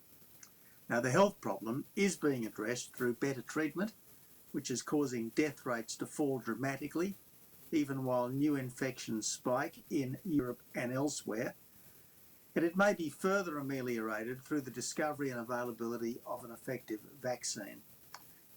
The economic crisis is being addressed through massive stimulus spending, which should work once people are no longer frightened of the virus or held back by restriction, but it will leave a massive debt overhang that will burden economies for years, even decades to come. Now, given the fear and uncertainty that greeted the outbreak in Wuhan, exacerbated by the near collapse of hospitals in northern Italy, I do not believe that governments overreacted at the start of this pandemic. But I do agree with Dr. Nabarro of the World Health Organization that lockdowns should only ever have been a very short-term measure while the disease was assessed and systems were prepared.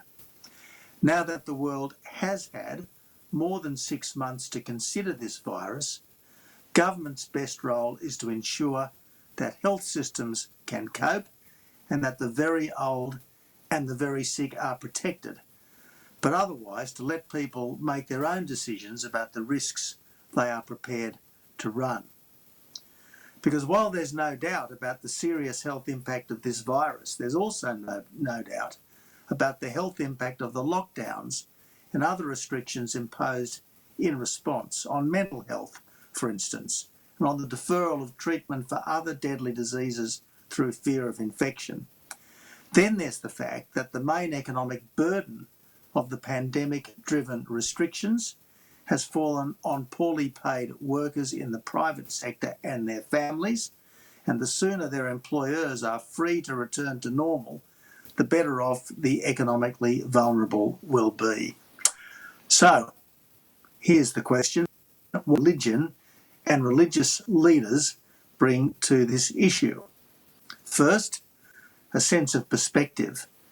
We are all mortal, however much we love life, and sooner or later our lives end irrespective of any pandemic. Second, a comparative freedom from fear.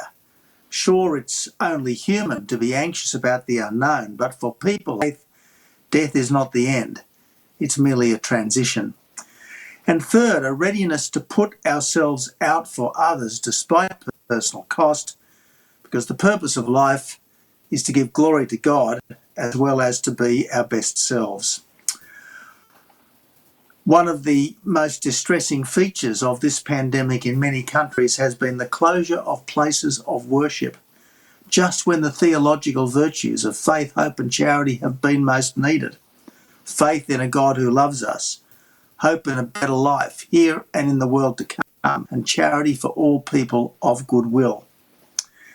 In any event, people of faith should never let a virus dominate our lives, because there will be another pandemic, of that we can be sure, and if we respond identically, with rules at odds with the instinct to seek each other out, that's at the heart of being human, it won't just be a debt burden, but a pall of despondency that we will struggle to shake off. As treatments improve and if a vaccine emerges, people of faith should strive to ensure that these are not hoarded or used to gouge people and poor countries. Do unto others as you would have them do unto you. This, after all, is the foundation of our moral thinking, and it should not change just because we are in the midst of a pandemic where all are at risk.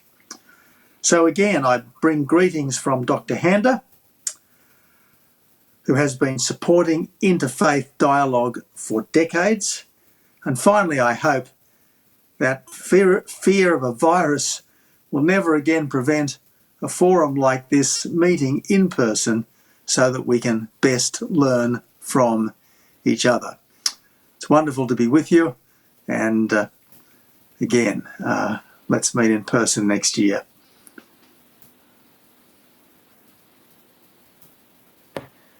Thank you very much, Your Excellency, and I very much hope that that's the case.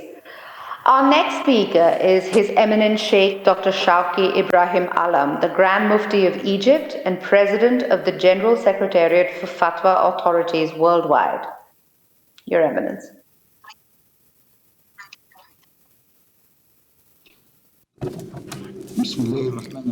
In the name of God, the most gracious, the most merciful, all praise is to you, O God, and peace and blessings be upon our Prophet Muhammad and upon the members of his household and companions. Ladies and gentlemen, may the peace, mercy, and blessings of God be upon all of you. At the outset, allow me to express my overwhelming pleasure over our gathering in this virtual forum held under the generous auspices of the King Abdullah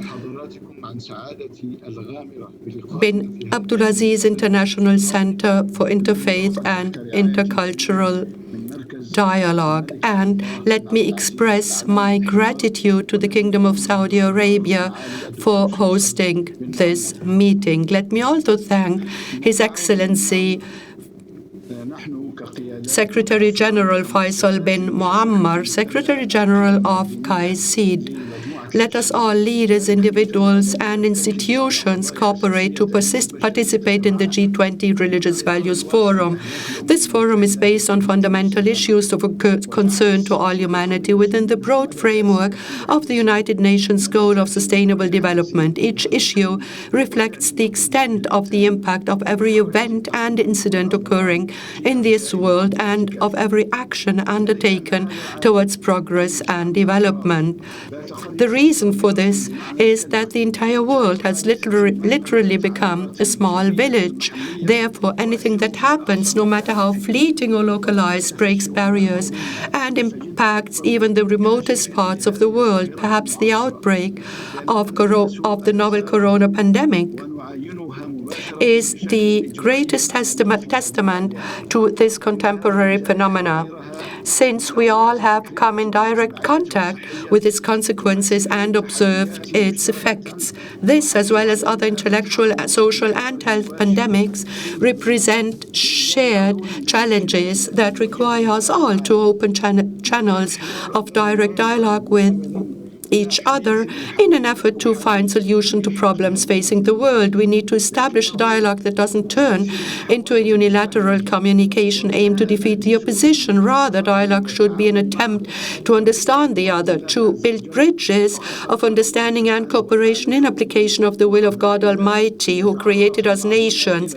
As He said, He created us of nations and tribes so that we may know each other. God Almighty has mentioned in the Quran that He didn't create this diversity and plurality in vain. He says, and if your Lord had willed, He would have made mankind one nation, but they will not cease to differ except whom your Lord has given mercy, and for that He created them. He also says, O mankind, indeed we have created you from male and female and made you nations and tribes, that you may know each other. Indeed, the most noble of you in the sight of God is the most righteous. Indeed, God is all-knowing and acquainted. There is no doubt that people disagree about beliefs and religions, though their agreement on morals is never open to question. It is by virtue of morals that humans coexist with each other in peace and security, provided that they live according to a social contract and a single moral norm that cultivate in them the sublime meanings of truth, honesty, cooperation, in righteousness and virtue and mutual respect. Perhaps the most important things that morals enhance is peaceful coexistence and security. Consider the pursuit of knowledge in the sense of becoming acquainted with different cultures and religions from their religion, authorities, sources, and not from bias. Rumors. The stability of moral values suffices to maintain societal peace and security regardless of differences in beliefs and religions. Any abuse of the acknowledged moral code will ultimately lead to disastrous and dire consequences. Hence, we are truly in need of mobilizing these values and turning them into a tangible reality in our present times. This is especially true in light of the escalating danger created by the evil forces fanning frames of hatred, intolerance, discord, sectarianism, extremism, and terrorism, and the attack on human dignity. We are in dire need of expanding the greatest efforts to consolidate values, morals, and norms of public decorum in societies via religious, media, educational, and artistic institutions. We can do this by developing initiatives that activate these sublime values in order to eliminate hate and restore love and peace.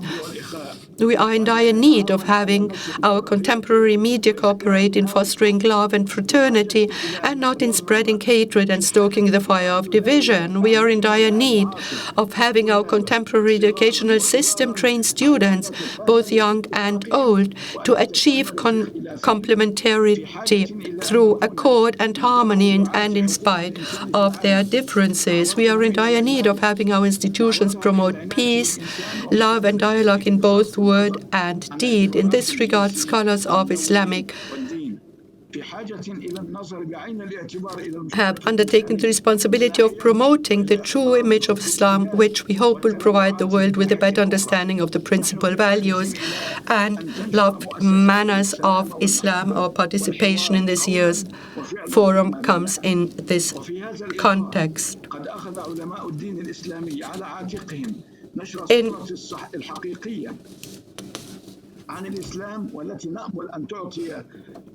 As I said, we are in dire need of having our institution promote peace, love, and dialogue in both word and deed.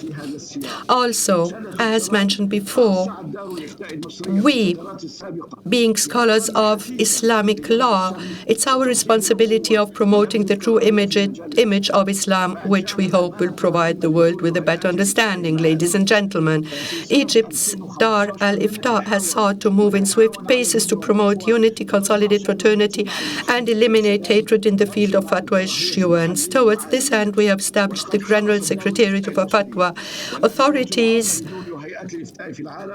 to engage in dialogue and cooperate, righteousness and piety, as well as to bring muftis together on the principles of love, peace, and in rejection of hatred. Egypt's Dar al-Ifta and the General Secretariat for Fatwa authorities worldwide were keen on translating these values in their events, fatwa statements, initiatives, and various international conferences. In addition, Egypt's Dar al-Ifta has established its various observatories and launched its initiatives to serve this noble purpose. For instance, we established an observatory to monitor fatwas inciting hate which extremists strive to spread across the globe and falsely attribute to Islam. This observatory, the Observatory for Monitoring Takfiri Fatwas and Extremist Ideologies, was established simultaneously with another observatory created for the purpose of monitoring hate practices in its other form. The latter observatory, the Islamophobia Monitoring Observatory, is mainly concerned with monitoring hate against both Islam and Muslims worldwide. We have likewise launched the Global Fatwa Index to measure the fruits of moderation and repercussions of hatreds on fatwa issuance. Both observatories and the Fatwa Index have yielded profitable results, and we expect more. There's no doubt that alongside these initiatives and the good intentions of others, we need the support of educational curricula and media platforms. It is moreover important that every family and indeed the entire society, including its government, civil institutions, apply the outcomes of these initiatives so that they may bear the desired fruit. Ladies and gentlemen, it is my pleasure at the end of my speech to thank you all for this kind invitation. Finally, I cannot but ask God Almighty to help us spread the culture of coexistence, peace and security among all mankind, and to strengthen our resolve to exterminate the roots of fanatism, radicalism, and violence from on the minds of our children and of every sect and religion. For goodness to prevail, humankind needs to live in peace, security, and cooperation. And our last supplication is all praise is due to God, the Lord of the worlds. Thank you, and may peace and blessings be upon you.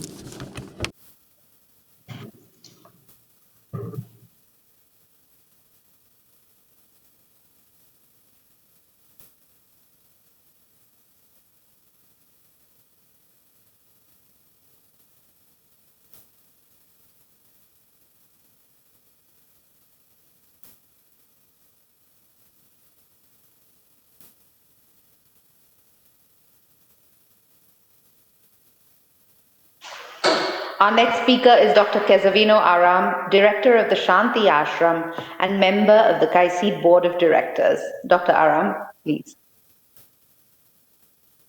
Thank you very much. Your Excellencies, ladies and gentlemen, brothers and sisters, we've been hearing very many perspectives as to what this pandemic has brought to us, but also the importance of the G20 Interfaith Forum. Allow me to be reminding you again of this immediate circumstance and the disruption it has brought in our lives in the form of the COVID pandemic. It has also reminded us as to how interconnected our lives are, both now but also in the future. 200 days ago, in India, the first lockdown was announced.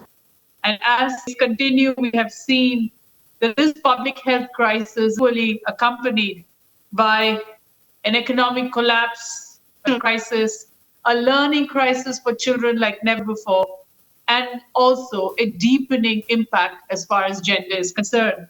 I want to highlight this. Women of the world have disproportionately been at the receiving end of violence. They've been burdened with care.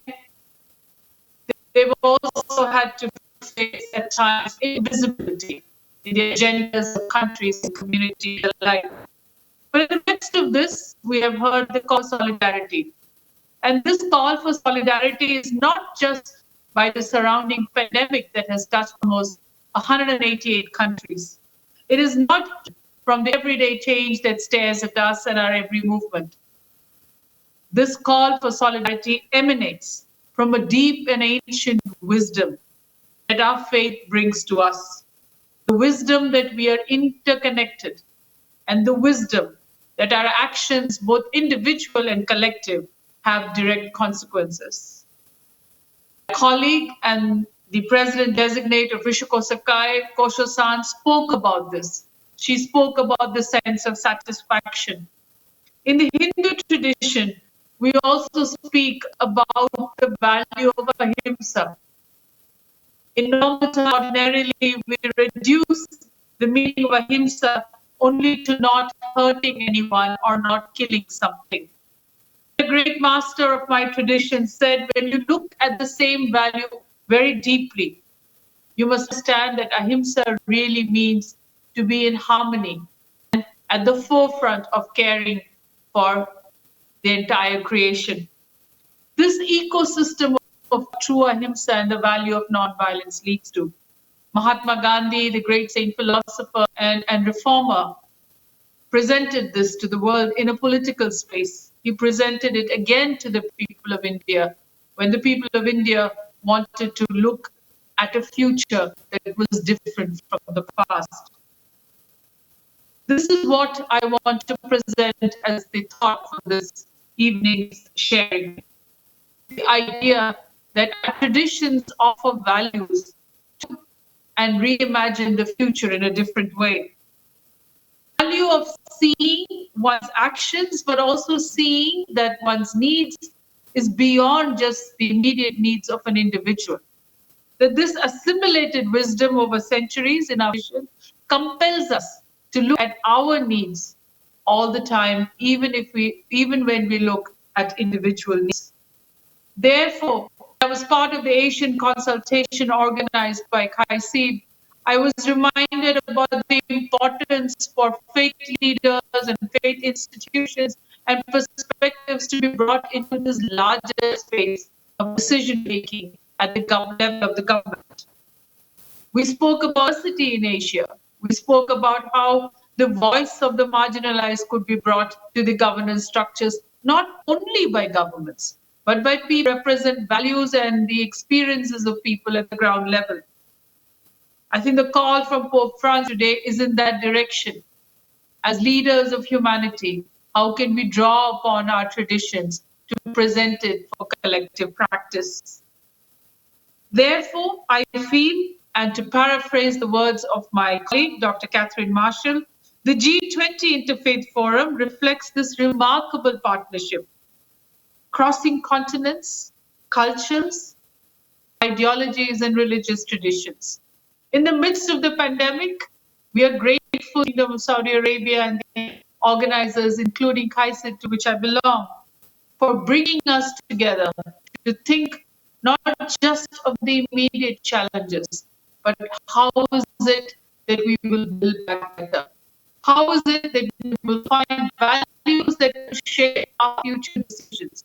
How is it that actively we can build a community that is cohesive and coming together, not only when there is an external threat, but the audit of how our people live their lives equally, experiencing justice and equal opportunity to progress. This is, I think, I am delighted that KAICIID is co-organizing this G20 Interfaith Forum. I too wish we had met in person. The conversations that happen across when we meet in person is very different. Yet, technology has given us a chance to continue this conversation and dialogue. And therefore, I feel that the presence of religious institutions and leaders through all these different interactions over the next 5 days and the time beyond will help us to address global agendas and shape it together. The Interfaith Forum builds on the vital role that religious institutions have to play. And during this pandemic, we have realized that the challenges that confront us sometimes are far greater than even the greatest nations can combat. It's time for us to think together.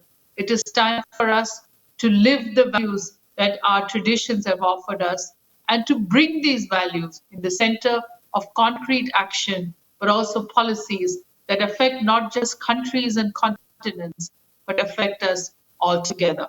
It's my honor to be with you this afternoon, and I hope the deliberations that will continue in the next 5 days, and as the Secretary General of KAICIID mentioned, it's not just the road to Riyadh, but it is the roads from Riyadh that will lead to our countries, that will help us see how the fruits of this dialogue will take concrete shape. Thank you very much again. May good health be yours, and may we continue to think together and work together so that solidarity and collective living is a real possibility in the 21st century. Thank you very much indeed. Thank you, Dr. Aram. We will now hear from Chief Rabbi Pinchas Goldschmidt, President of the Conference of European Rabbis. Rabbi Goldschmidt, the floor is yours. Thank you very much. I would like, first of all, to thank the Minister of Religious Affairs of Saudi Arabia and the Kingdom for inviting me to Riyadh, even though I'm not in Riyadh now because of coronavirus, but we feel almost like in Riyadh because we had such a warm October here in Moscow. I think the warmest October in the history of the Russian Federation. So we have some sun from Riyadh here. And also my good friend, the Secretary General of KAICIID, His Excellency Faisal bin Muaammar. Thank you for inviting me. And I see here also Dr. Sheikh Al-Issa, the Secretary General of the World League of Muslims, High Commissioner and Prime Minister. I'm very honored to be invited to speak at this gathering of faith leaders for the G20. And I believe that really our century can be described as a religious century compared to the last century, where the main movements were secular movements. Religious movements and religious leaders have a lot of say and a lot of influence on what is happening all over the world today. And I would like to use this opportunity to thank KAICIID, which I've been associated with since inception. And under the umbrella of KAICIID, we created the MJLC, the Muslim Jewish Leadership Council of Europe, which has begun cooperating on securing the rights and freedom of faith and fighting against Islamophobia and anti-Semitism in Europe. And this has been one of the pillars of the new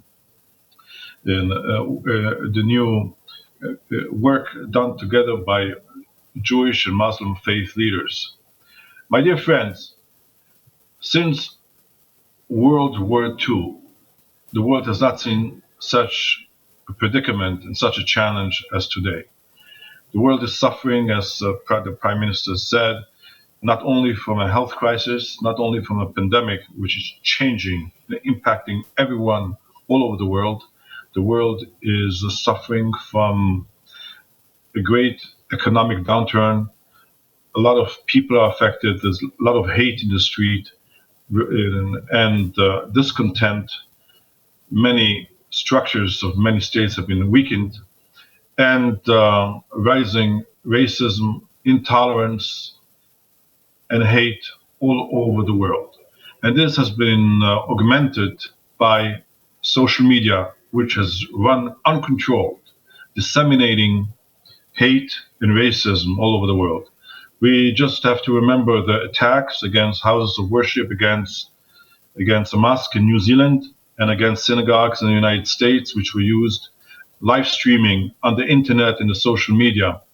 And we have been on the forefront. The Conference of European Rabbis has been on the forefront to stop this free ride, is giving a free platform to all those agents of hate and of racism, of anti-Semitism, and of Islamophobia all over the world.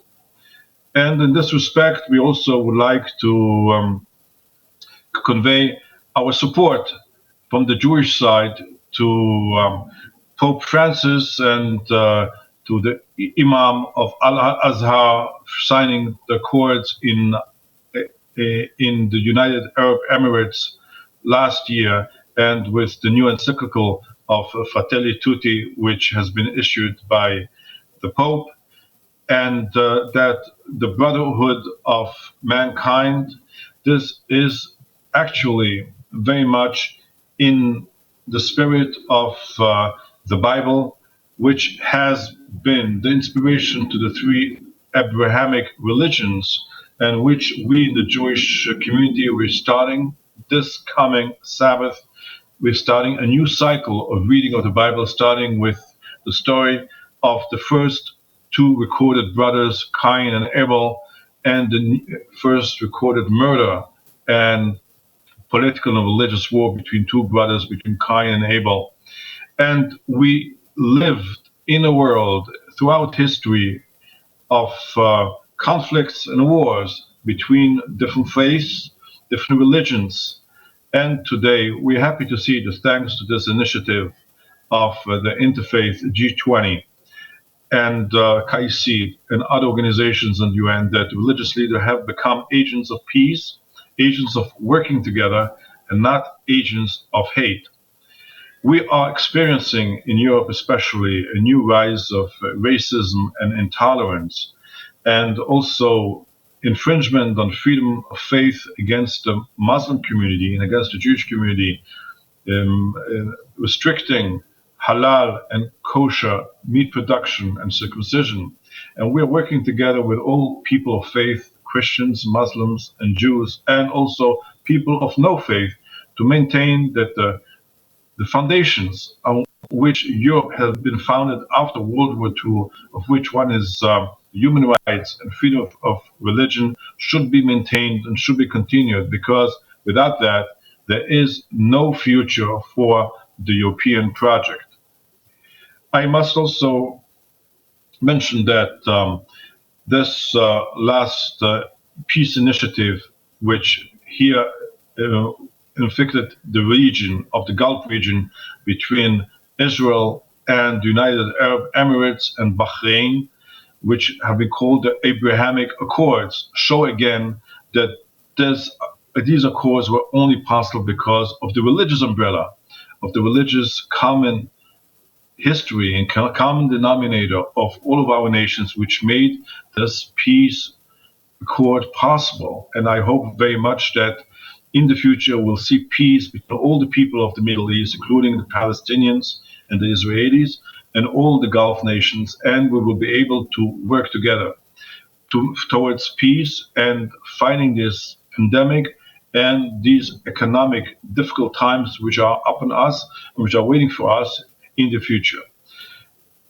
As a last comment, I would like to mention that my friend Sheikh Dr. Al-Issa visited Auschwitz not long ago, recognizing the difficult history of the Jewish people, the Holocaust, and we met afterwards in Berlin together. We have been fighting the social giants and Facebook, demanding them to stop Holocaust denial on their platforms. And it was a big fight, and we were happy to hear that a few days ago, Facebook and Mark Zuckerberg decided that they're not going to let Holocaust denial continue on their platform. But this is only the beginning. We are waiting to see that all the big tech companies will stop letting their platforms become places where Islamophobia and anti-Semitism, racism of any form of racism will find a place, and to make our world a more secure world, a world under God, of which we are religious leaders. We have our duty of doing everything we can to work together to do that. And I would like to convey my blessings to all my brothers and sisters. Salam alaikum, shalom aleichem, and thank you very much. Thank you very much, Rabbi Goldschmidt. The organizing partners of the G20 Interfaith Forum 2020 are motivated by a belief that inclusive, multi-sectoral partnerships between the worlds of policy and the worlds of faith are critical to achieving Agenda 2030 and its sustainable development goals. We are honored to have with us, therefore, today representatives from the international and national policy community who will speak to their experiences working with religious organizations in their work.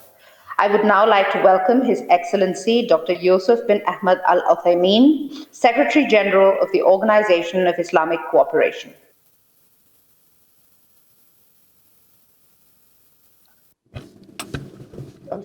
شكرا جزيلا. بسم الله الرحمن الرحيم. أولا بداية أشكر مركز الملك عبدالله بن عبد العزيز. Your Excellency, I believe you might be muted. Please let me thank KAICIID and thank above all His Excellency, my dear brother Faisal bin Muaammar. Dear ladies and gentlemen, dear participants, may peace be upon you all. First of all, I'd like to evaluate and cherish the very important role which the Kingdom of Saudi Arabia plays by organizing the Interfaith Forum for the G20. On my behalf and also on behalf of my colleagues in the General Secretariat, let me congratulate the custodian of the two holy mosques, King Salman bin Abdulaziz Al Saud, the Kingdom of Saudi Arabia, and also the chairman of the Islamic Summit. Let me also convey my gratitude to His Royal Highness Prince Mohammed bin Salman bin Abdulaziz Al Saud, the Crown Prince, Deputy Prime Minister and the Minister of Defense. Let me also thank the organizers of this blessed forum, the Forum for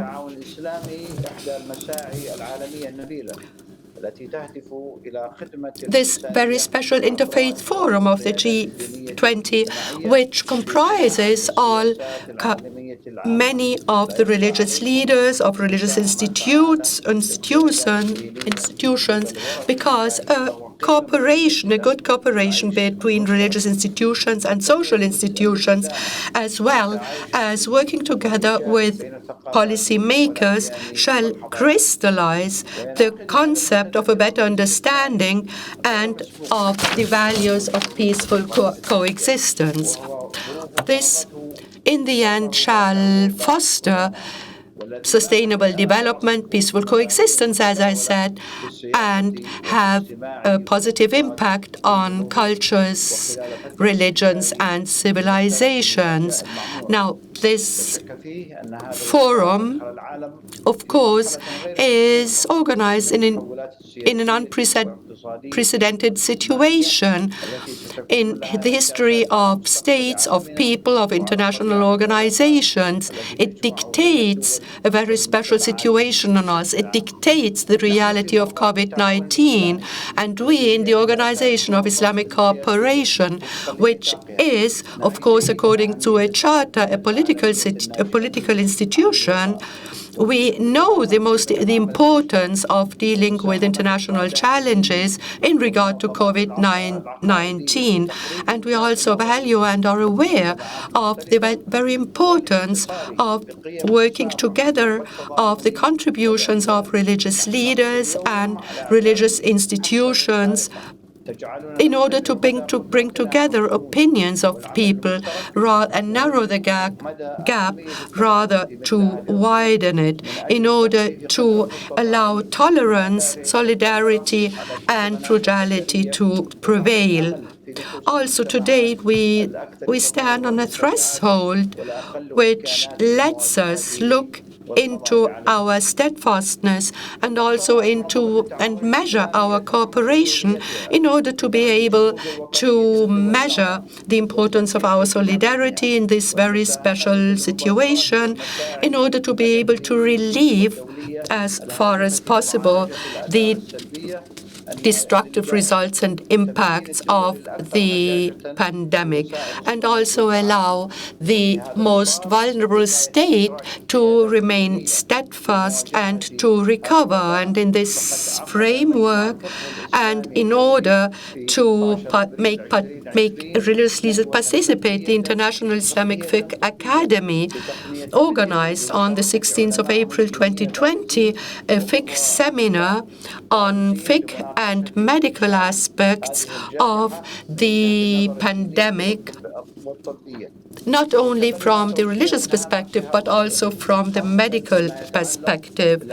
Here we arrived and that is, the seminar resulted in many important recommendations, especially in regard to cheapness and necessities, that is, to our religion and jurisprudence of calamities, which would show the way in dealing with such a pandemic. Of course, it goes without saying that this pandemic really resulted in harm and damage for millions of people. Millions of people lost their lives. Millions of people live problematic a situation and have to deal with the very negative impacts in the economical regard, in the social field, in political field, and in the cultural field, which results from the pandemic. The pandemic is a source of threat for all humankind. Therefore, we need to look into our national and religious relations, in our cultural bond, and also in our ethnical bonds. As the WHO said, no one is safe until everyone is safe. Therefore, the OIC works with all its bodies, works on studying the Muslim communities in non-member countries, and also into looking into the activities of extremist right-wing groups, in the influence of hate, in the influence of such groups, and the Secretary General and General Secretariat would take the necessary measure in order to stand up against these kind of extremist thoughts. Ladies and gentlemen, we have a common responsibility. This pandemic asks for us to act according to this responsibility for our societies. Also, it showed the feelings of hate or discrimination which might be caused by such pandemic. Since the pandemic started, we see not only foreigners, but also many asylum seekers and foreign people living in a country being attacked by such right-wing groups due to bad treatment. They are badly treated, they are discriminated, and we need to state quite clearly that these groups would spread the disease. They would lead to tenseness and division. Therefore, I hope that we, sitting here together and coming here together, and you, ladies and gentlemen, and excellencies and eminences would be able to agree on a statement, because we need to stand up united, we need to form a united front, we need to stand side by side in order to revive the hope in the most marginalized and in order to combat all those racist, discriminating and hateful seeds which are distributed, and in order to be able to create a safe harbor. Thank you very much and have a nice evening. Thank you very much, Your Excellency. Our last message of the opening plenary will be a video message from Dr. Amina J. Mohamad, Deputy Secretary General of the United Nations and Chair of the United Nations Sustainable Development Group. Excellencies, ladies and gentlemen, sisters and brothers, Assalamu alaikum, peace be upon you. I'm pleased to take part in this G20 Interfaith Forum, which brings together such an impressive array of religious and faith-based leaders.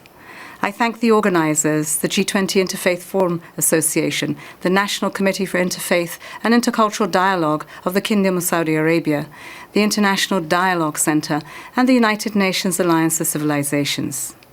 I recognise all of your important efforts through the years to advance the 2030 Agenda for Sustainable Development, and welcome your focus on social cohesion, equity and sustainability.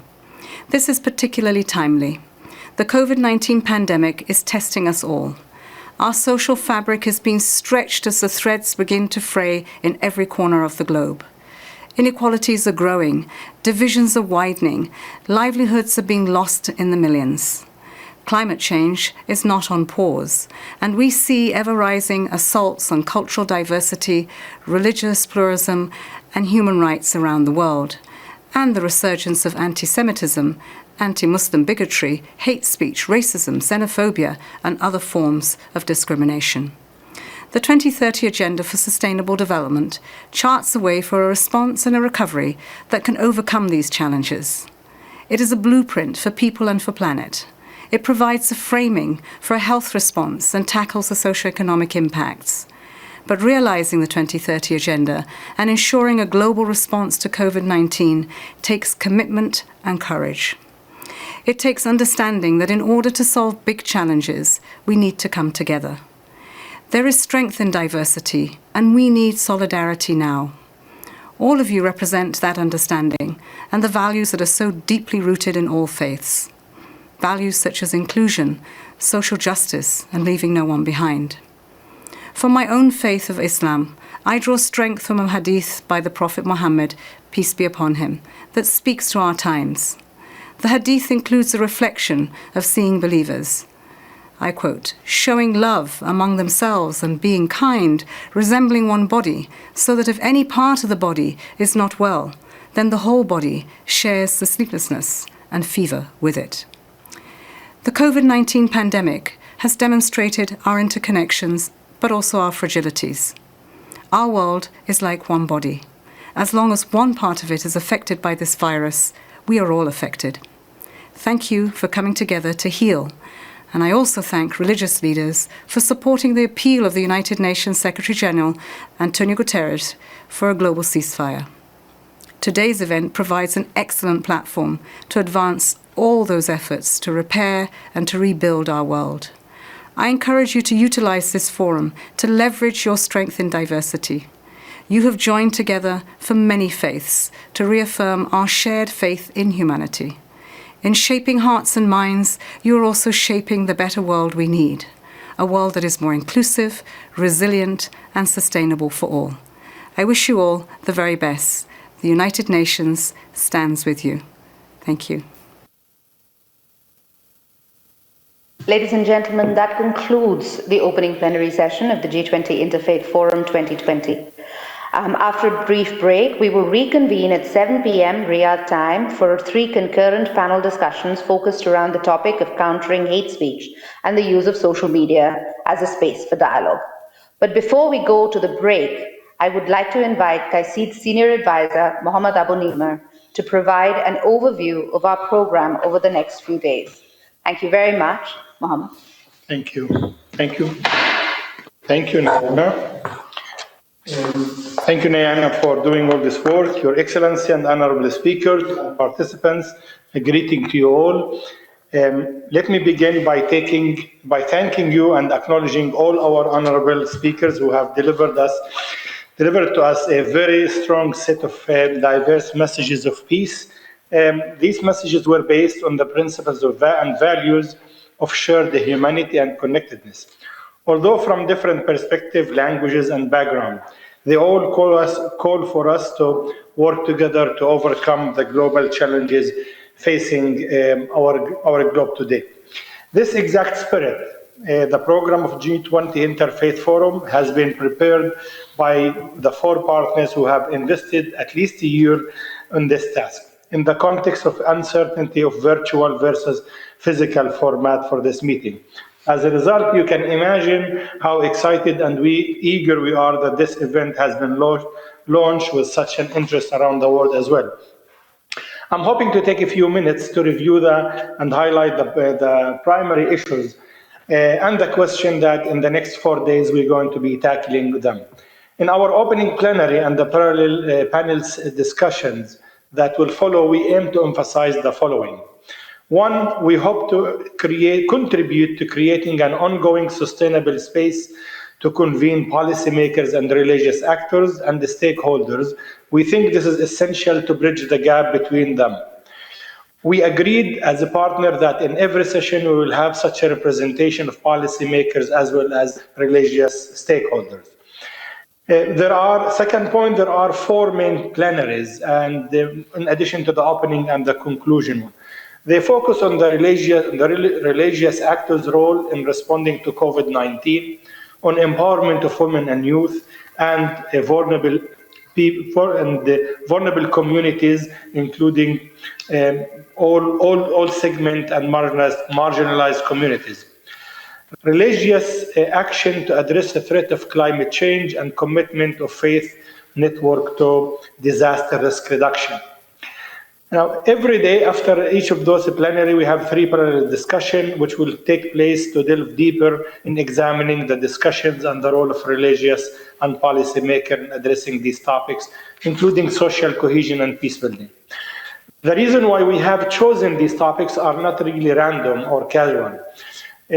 As we all know, there are so many different challenges that face community around the world. The magnitude and scope of these problems can be overwhelming, and we are certain that you will hear detailed diagnostics about the extent of threats facing our humanity as a result of health crisis, climate change, and also the lack of attention to vulnerable communities. Therefore, I will not really delve in any deeper in describing these issues. Also, our honorable speaker today have delved into some of these issues or their possible solution. But really, also in your brief description of the program, you will find the question and the discussion we have. We, in addition, as we all know, it is impossible to cover all of these issues and themes in one conference. The priorities of the topics has been, as usually, shaped mainly by the G20 host country annual selection of theme. In this case as well. However, this year we added COVID-19 because of the crisis. We do not expect to cover every issue and every topic under this discussion. We wanted to only shed the light or stronger light on the critical issues that policymakers and religious actors can and should take into consideration. For example, the emphasis on vulnerable communities in the context of COVID-19, structural inequalities, especially in race and gender, faith and governance, and human rights. We think that such sub-themes are crucial to be considered by policymakers and religious institutions. Why, some of you might ask, why these speakers in particular? You know that the input from speakers on these themes have been shaped by the program committee that combined the 4 partners who agreed on nominating an initial list of at least 180 speakers. However, the virtual reality and COVID-19 has imposed certain restrictions and offered opportunity to design a program with wide range of and diverse expertise. Our aim in this discussion is to generate strong energy and the new ideas, and to build on the previous wisdom and work that have been accomplished in the past year through the G20 Interfaith Conference in Japan, Argentina, Germany, Istanbul, and Australia. This is by no means an attempt to reinvent the wheel on how and what religious leader can do or what role they can play in responding to these current challenges. What is discussed in this session is aimed at accumulating further knowledge and experience in how to enhance the intersectionality and connectedness between policymakers and religious leaders, actors from all sorts of stakeholders in facing the global challenges, national and regional as well. Another guiding principle in framing the agenda and issues is the notion that neither policymaker nor religious leader can solve these global challenges alone. Their roles are complementary. They are not to be perceived as competing with each other. The input of religious actors from around the world is not aimed at replacing or negating governmental policy in general. On the contrary, the objective is to provide specific, concrete, and doable recommendation, as mentioned by many people before me. As any other conferences, we cannot claim complete or full religious, ethnic, national, and religious, gender, or even generational balance. But we try to take diversity into consideration when preparing the program. However, as described by our partner in their introductory remark, our regional meeting certainly related to this as well. As partners, we emphasize that this forum is based on all the principles to ensure dialogical changes and exchanges between all participants and between all speakers. I am sure that our panel managers and moderator will provide more detail on these dialogical principles when we interact on the chat or on the website or in any area that provided in our platform. We urge you to use that chat, especially that's now it's available. We hope that the 5 days of platform will be utilized as a space for generating creative and specific recommendation that will be communicated in a number of ways with the policymaker, religious leader, and institution. In each session, there will be moderator, repertoire, and timekeeper. The recommendation from each session will be noted and reported to joint committee from the 4 partners who will be following on the drafting of the special briefing to be delivered to policymaker in Riyadh prior to the G20 meeting, hopefully physically even.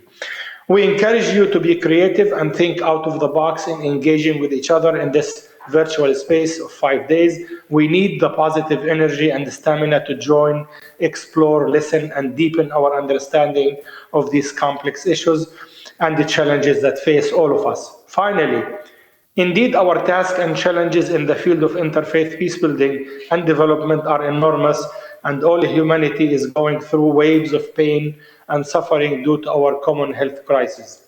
However, we see our relatively small gathering and the space we're trying to create in the next 5 days as an oasis of hope and inspiration. Allow me to leave you with a quote about hope from the well-known spiritual muallim or teacher, Rumi, and who said, I quote, "Don't be sad, for God sends hope in the darkest moment. The heaviest rain comes from the darkest cloud." I hope that we will succeed in providing you with this space. And finally, I really wish and enjoy or hope that all of you will join us for the next session. Just please remember to refresh your webpage, and you can use the chat word in the next session that will start in 15 minutes. Thank you, and God bless.